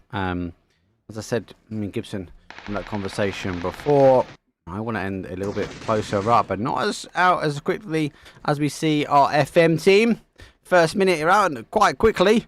As, hopefully they're not living first minute by them going down. There it goes, the second peekaboo. Nordskiff is also down now. 2 on the board though from Nip, and an early battle commences. Game number 5 is our game number 6 normally, and we know game number 6 is always a bit mad, but it's a 4-day tournament. Like, do you throw everything to the wall now, like, and go for it as FM, or do you look at this and go, do you know what, we've still got another 2 days, we need to try and hold out, let's take a bit more of a defensive stance here and try and find somewhere as a secondary option. Maybe that secondary option is this lower segment here. So down out quite early, but not too bad. Phase number 1 still underway, and the team that's sitting in 5th place, you don't want to be losing half your squad within the first 5 minutes. Again, massive shout though for production. GG's, Bingley Sports, thank you very much for PUBG DE for allowing this to happen. And obviously, Bingley Sports are the driving seat. Great camera work, great production, great communication with me. They are ever talking to me in chat, which is good. So, thank you very much, production. If you are listening, keep up the good work. You guys are smashing it at the moment. BFD, boys from Downtown. They're going to wrap their way around bottom side of Chopsticks. Have a little scout it out, and they hit the rock and get rear-ended by their player. Lucky enough, there is no other teams here. So a little scout, a little bumpy boo, and you should be good to land it in. They will rotate past. They're going to continue to work on over. I'll see that zone. Centralising up a little bit on that flight path, but does favour a little bit more towards the east-hand side. I think they're having a little look around here. And then we are going to look on the other side. Flipping Hedgehogs on the other side. They were the team that kicked this final off with a chicken dinner. But unable to get one back at the moment. And actually, for them, they have slightly descended down that leaderboard. They're now in 11th place. So, I have to wait and see if they can get things back. FM, trying to find a new home. But that new home, unfortunately, is right against our team who are looking for this, though. Samla will be looking at that. Oh, they've already been in the kill feeds. I remember that because it was quite early. And I think he needs to get on his bike, literally. I know it's the same in the UK wise, but he's going to get on his bike and get out of here. It's going to be very hard. He's going to have to click those rapido fingers to get away. Oh, appreciate the renewed support. 9 months. Massive shout, mate. Thank you very much. The support does mean everything. It does support the channel. We do try to invest as much as we can. 23 subscribers. Appreciate that. We're on the grind to 50. We're on the grind to break a Twitch partner. Again, it got rejected the other day. Again, because I haven't got enough subscribers. Mental. Mental. We're going to keep grinding, though. LV. I take the emergency pickup, though, and they go to Pachinki. Got the chicken dinner. They got our Tego win today. definitely feel like that changed their demeanour. As they definitely seemed a bit more aggressive in that last game. Let's see how they deal with this one. Never in problem. Wiggle, wiggle, jiggle, jiggle. After taking 2 of our first minute. And they're going to be on their final, and they're going to try and find a new home. Ruins, on the other hand, EYG. Strong team, strong game, strong rotations for them. Not had a good as a second day, I believe, compared to their first, but just need to make something happen on this last day. End today as you want to go on. That's the most important thing, really.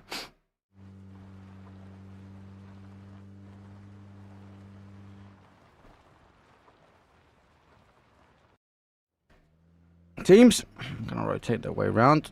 Gold Diggers, plate down. Looking down for the compounds. A lot of the teams will look around this sort of ruins area, if I'm honest with you. These compounds here will be very strong. EYG, though, do get picked. And Gold Diggers do work their way in. Oh, my days. What a shot, though. Jacob the Laser is down already.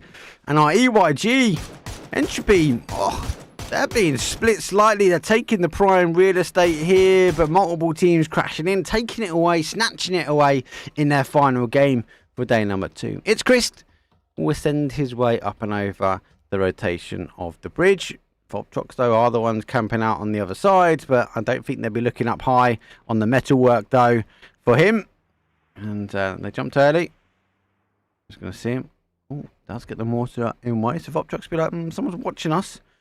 No one just guessing those shots, and I think they will cut those mortars as it's Chris can get some good information in. Now with Koro as the coach, I think they'd be well rehearsed in getting the mortars pretty much pinpoint accurate. Anything less, I feel, will be a little bit of a loss to them. And yes, obviously the guys that are in chat over in YouTube, it is a best of 5 this evening. Over 4 days, this is day number 2. This is the finals. These are our top 16 teams. And there is €5,000 up for grabs. We do see Sprout, they do take some shots though. LV, they work over towards Nip.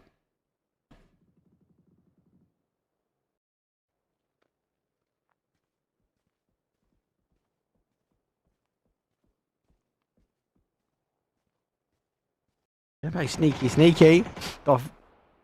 He's defending his compound. Solo Ranger. Quick kill confirm. And again, you expect most of these teams to know the ins and outs of the who's left, and they would have seen that he mostly is a solo. But with such a long extension down towards that compound, I feel like they're going to just leave him be as they hold South Pachinki Hill at the moment.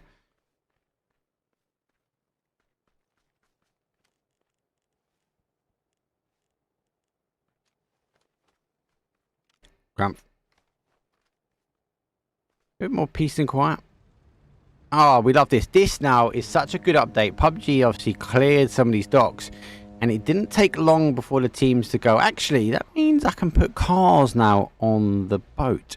It's always good. Obviously, whenever you've gone across on a boat before, you've lost that ability on the other side. It was a risk, right?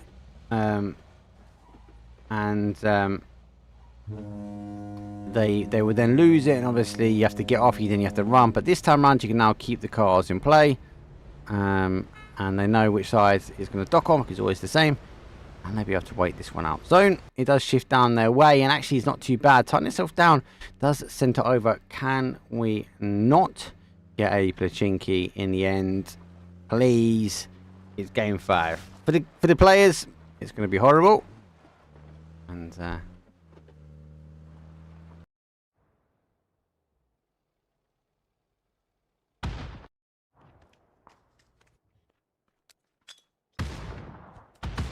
Nades over the top, never a problem. Though under a bit of pressure, LV were the ones sneaking up on this one though. Gonna be a hero's res though, as he does pick up over the shoulder and send back towards Pachinki. There, the zone is kind of looking. Nip will be eager to maybe tighten themselves down on this church. I wouldn't even be surprised if maybe you push yourself now into Pachinki. There's so much of it in. You do play the toy of that. Does it go towards the outside edge? Does it come down to the field? Or like I had the other day, for those who are watching, it ended in Pachinki just shy, just outside of it a little bit, and it was horrible. We had crazy amounts of teams. Sonic though trying to close up and they got caught a little bit. So much smoke had to play. Became shotgun games in the end as well. It kind of ended just on the outside of that north segment. You know, like as the road leaves and it bends around the corner. That's kind of where it ended up. For those who haven't, thank you very much to everyone that has subscribed over on Twitch, but it's free. You can go subscribe over on YouTube, !YouTube in chat. You'll be able to get yourself over there as well. Hit that bell icon so you get notified. We've got the production team. I spoke to them this morning about the video editing for this and the clips that I want to go live. So expect next week to be a bit of a German favour.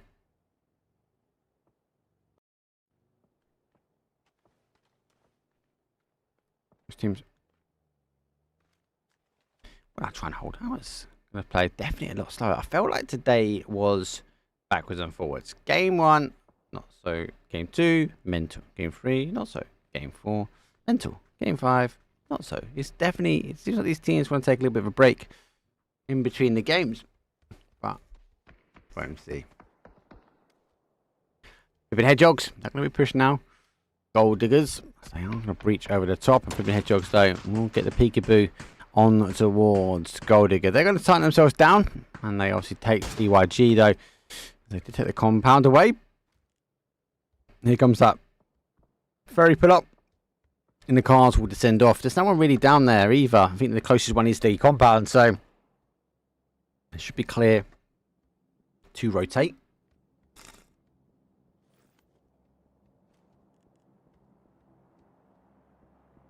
Gold Digger needs to ensure that Flipping Hedgehogs don't make the push. They've got a decision to make, though, Flipping Hedgehogs. Like, maybe, for me, if I was them, maybe holding the outside. You drop down, you was high on the leaderboard, you're down in 11th now. Don't want to be pushing into a team that's defensively holding. Kind of looks what I want to see. Looking around, trying to get some information. Scooby-Doo, where are you? Is going to pop up and get some heads. Unless you get a knock. The zone pushes away and you've commit over. You're kind of gone.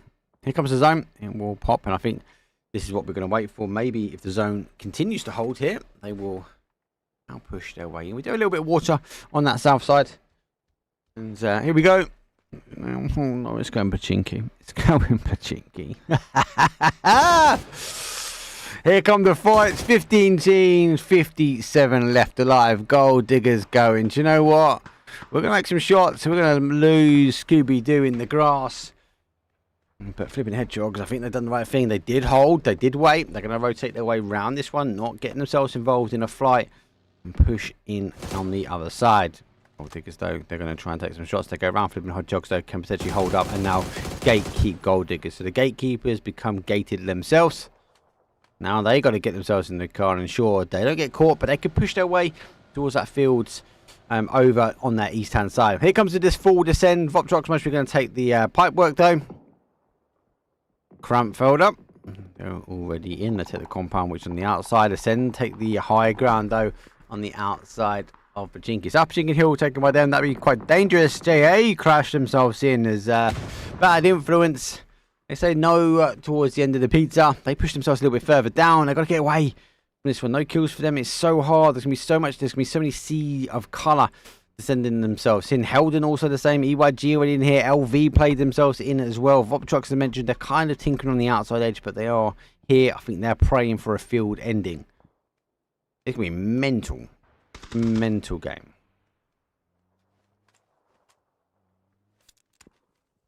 Shots. More unfold. And why I say it's mental is that we can see so many teams still survive. These teams hunker themselves down. They won't move too much.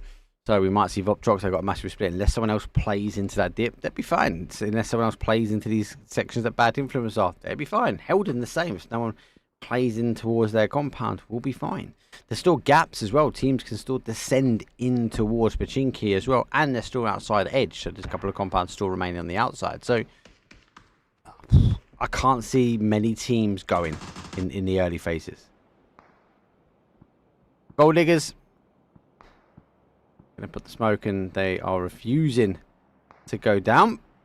But Helden from a long distance stuff on the outside edge.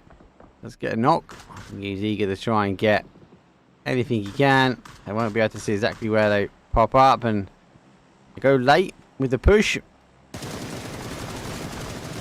There goes the fire.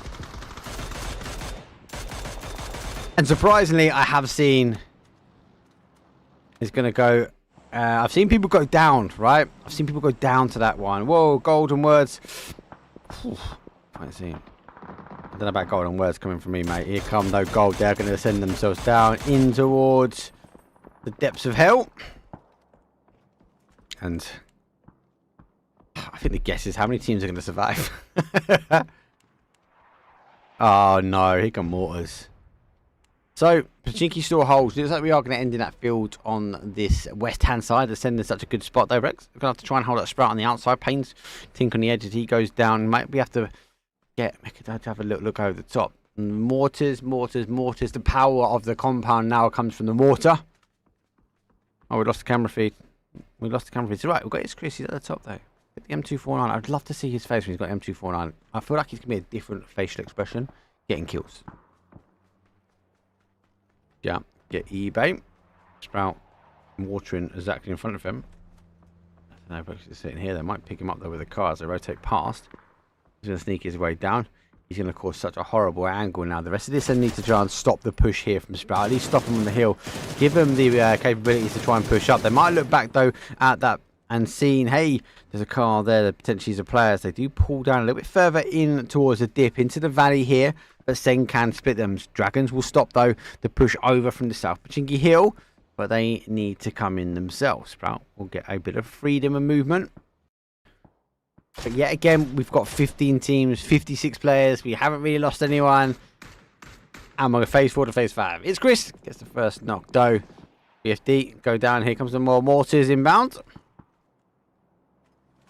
I'm on the other side. There goes confirm. Where are those mortars coming in? Looks like Sprout, though, are being picked. Now, going in towards Sprout. Send, no, they want to give up the high ground now. As they are pushing down. Paint. Vorix a little bit further back.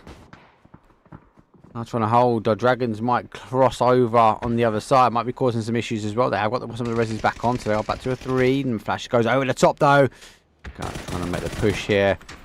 Sprout started today well. Not closing out as good. But Ascend started well. On a good middle section. They might be closing out strong here. Sprout 15th place. 14 teams now remain.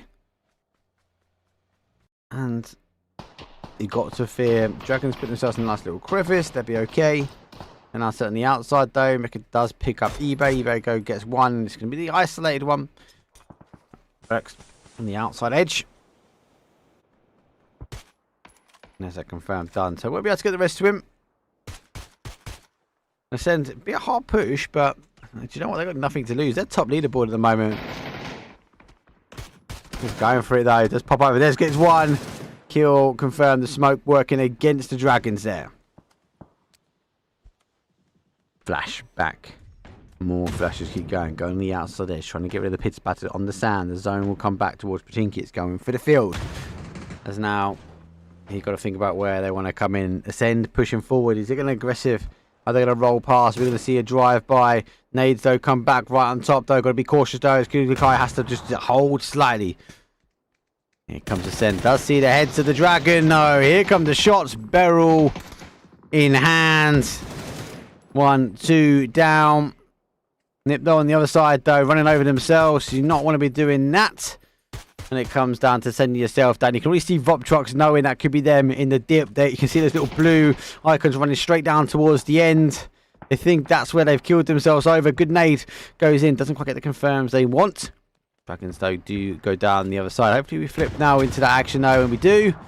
Nade.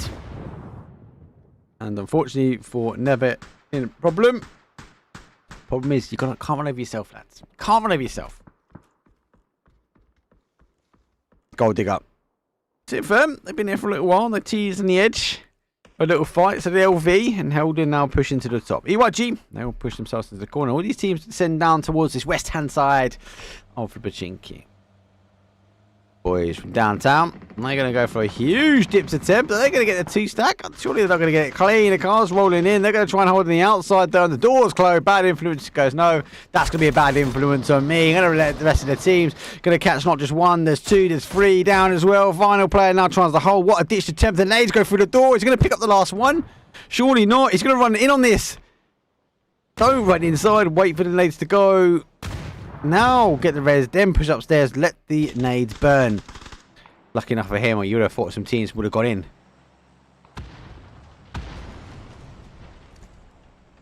Want to see this probably first. Thank you for casting our events. It's a pleasure to have you on board. Secondly, you get to give things you've been mouse pad to your SAP. Yes, Gideon. That's why I sent you that banter message today, mate. Welcome. If you don't know, man, this is the master plan behind all of Bing Esports. So big shout, mate. You guys are smashing it. Production, great. Camera work, great. Behind the scenes, great. Hope you guys are enjoying on the main channel as well. Thank you very much to our PUBG DE, obviously providing the prize pool and all of the action. Now, the action is going to come down towards that Pachinki. As Ascend going to make a full ditch attempt. They've had a good game. They've had a good day. They didn't get the chicken dinner on day number 1, but they're putting the fire on. Oh, Heldon says no. We are going to pick up Ascend. They're coming our way. But Ascend dip their way in towards. There's another run over.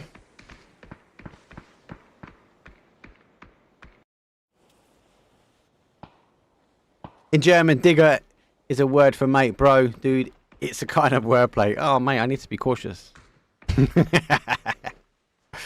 I like it. I like it. Heldon, not really showed up today. They got the high ground. It's pushing back towards the church. Maybe a holy finish for them when it comes down to it. Voptrox, they actually saw really well when we saw the crash in towards the section for Nip, and they pushed over nicely. That'll give them a section in zone. They got a caution though that south side, the team's now pushing their way in to the outside edge. Ascent, they also took the hope that it was going to go to the field, as it does go towards Pachinki. We had this the other day, and jeez Louise, hey, Pachinki endings are horrible. We got 9 teams. It is phase number 6. 30 players are left alive. And because we're not leaving Pachinki, the teams that pitch themselves up on the west-hand side don't need to move either. It's actually going to be punishing now for the teams on the outside. Everyone else is going to be okay. Oh, you can hear mortars. No way. Please, no one have mortars in towards these trenches. Ascend. Blue zone. Kicked. Back in the pocket. Maybe for later. P90. Dangerous, but maybe they want the P90 in towards the trench. I want to take it away from Voptrox.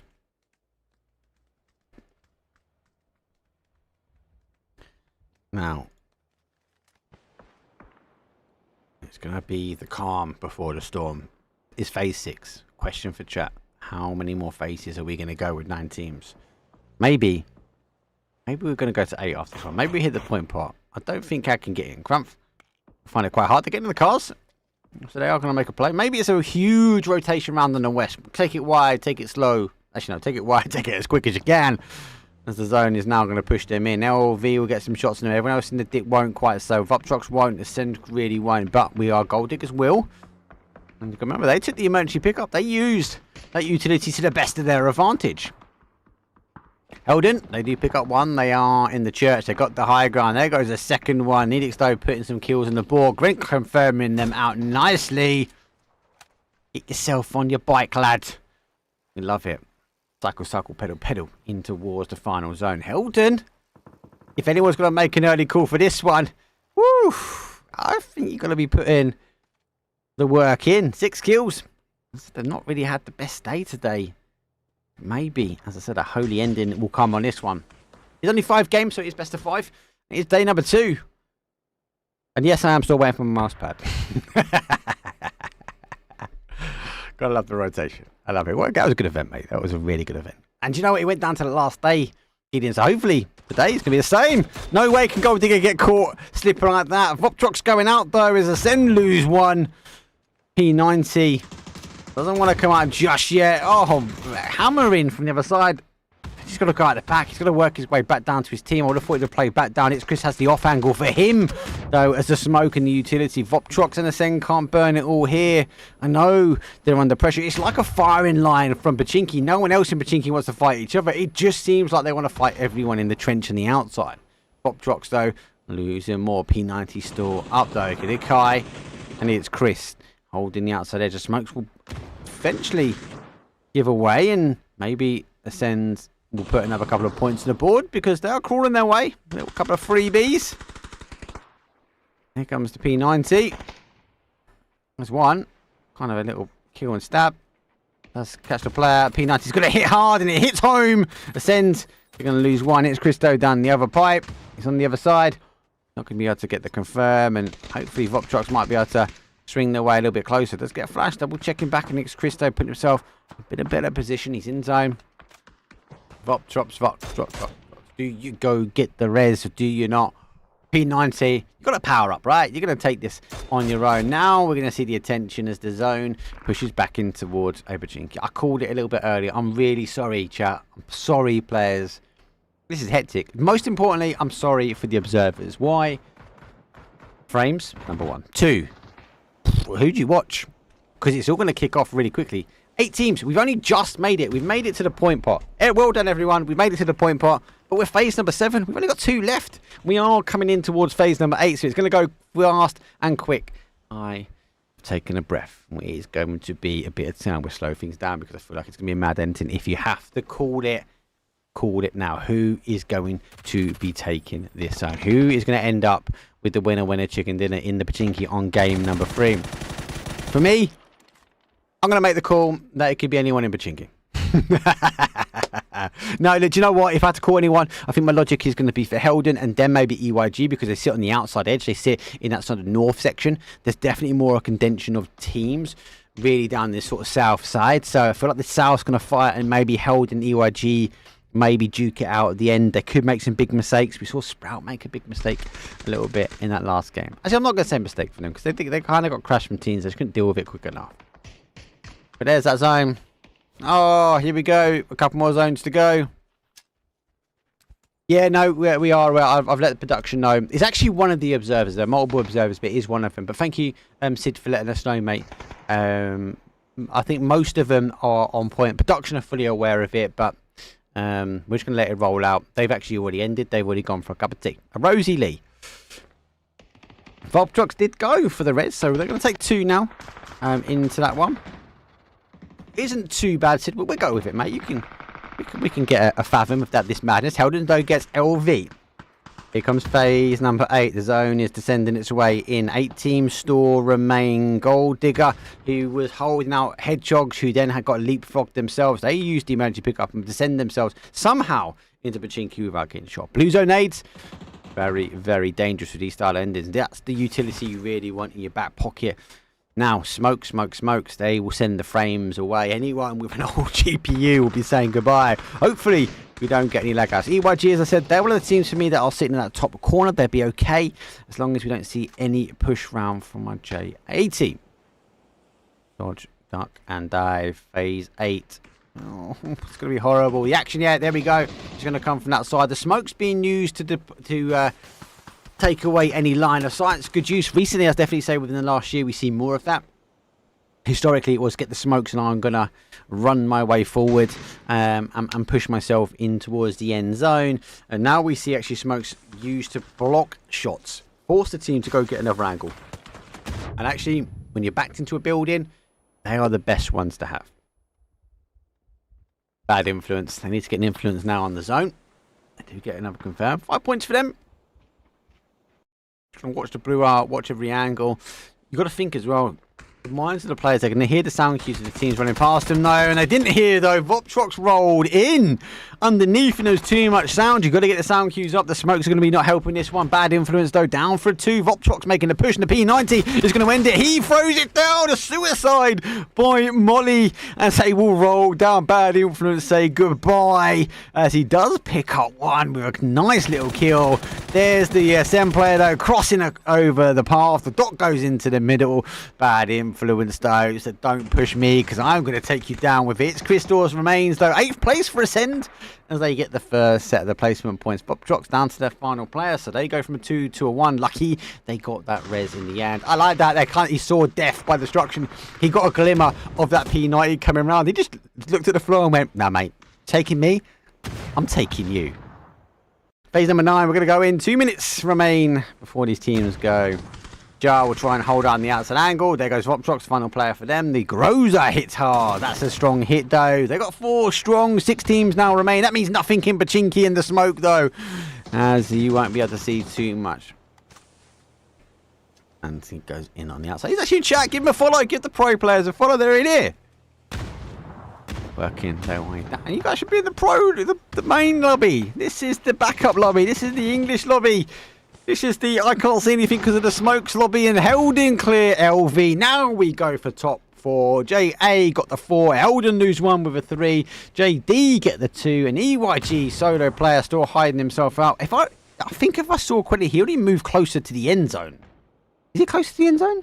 No. Look, he's on the outside. He might cause some issues, though. He's going to come through the smoke. Production, this is about as best as we are going to get when it comes down to the end, though. Dufter goes down as Brent makes the play. Ja is going to make the fall forward, but he has no idea EYG is behind him. The smoke is going to be hiding any of those pitter-patters. The footsteps, though. Gwent lines up. There's a quick shot. Sends on the other one. He's got to lay low, but the information is going to come from behind. Just shoot into the smoke. He's somewhere around there. Held him down for a 1. Ja now hold out of a 3. Maybe I got it completely wrong as they now clear out Held in 4th place for them. A3, V2, V1. The 1 is lingering around the outside. He now comes alive and puts a point on the board. That's his first kill as we're going to go down for the final segment. How has he done it? He's hidden low. He's hidden patiently waiting. The smokes though coming through. How many more smokes we're going to go? It's a 1v1. You can't get the res though. And EYG out of no... There's a chicken dinner! Out of nowhere, gets the chicken dinner. I am sorry. Comms were terrible at the end there. What do you look at? Held for me, I think they were the ones that were the strongest. They got the kills, they got the damage, they got the assist. They should have got the chicken dinner. They pushed in. The timing obviously wasn't right for them, but huge GGs for all the teams that did play out. Let's have a quick look. I've been told by production my leaderboard has been updated. That's how good production is because they are amazing. I'll give that a little cheeky reload and let's have a look over.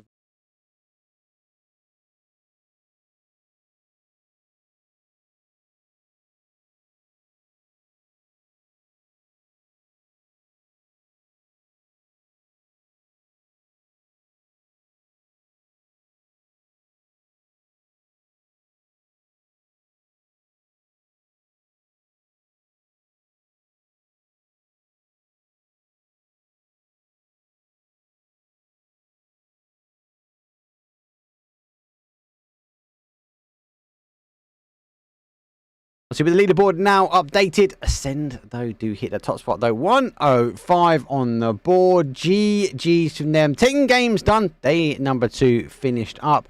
And our Samler team though, I think they only put 1 point on the boards on that game. So not great for them. Definitely our placement points only came from very much at the very, very end there.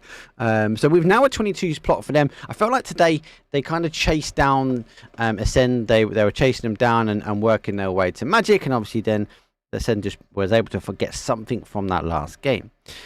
Bad influence though. Good jump for them. They actually get now a play. They were gone from 4th to 3rd. Sprout unfortunately go down to 4th. They got controlled out between that Dragon Push and Ascend though off that South Bajingi hill.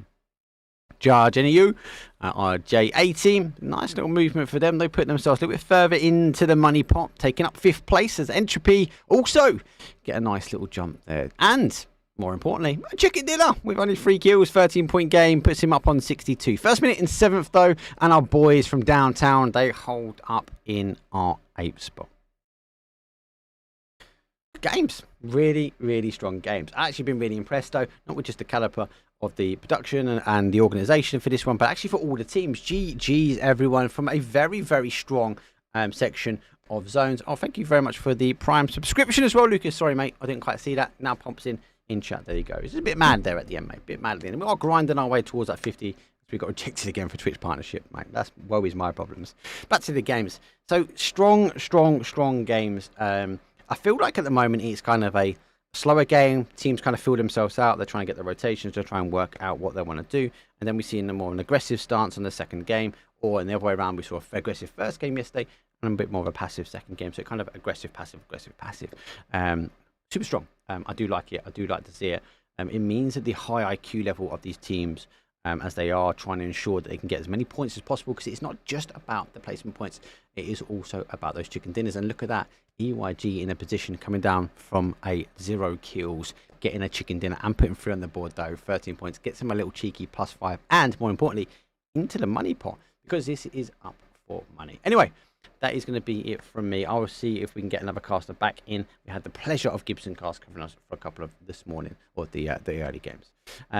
We'll be back same time, though. We'll be covering, though, Saturday and Sunday, where we have a final 10 games before we decide who is going to be the Dutch Championship for 2023. So that's it from me. Thank you very much for the subscribes. Thank you for the love. More importantly, if you can, give us a follow on YouTube. !YouTube in chat. Give yourself a follow over there. There are some people which actually do prefer putting it up on the big screen. And more importantly, it's free to subscribe over there and hit that bell icon. I've asked our video editing team to try and take all the clips and make as many shorts as possible that are going to be descending out. So you'll see shorts come out pretty much every day next week, and it'll all be focused around this championship. Getting ready for that Saturday and Sunday feeling. There have been some good plays.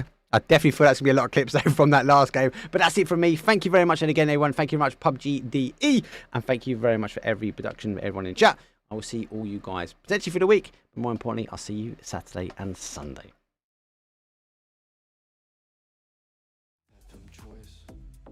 Go to trips, peace is mine, break the bricks, monkey's time, half a days, spend the time, do your thing, have some choice, go to trips, peace is mine, break the bricks, monkey's time, half a days, spend the time, do your thing. Do your stuff, get over it, start with it, take your time, fascinate, by the way, we are here then we cannot think about.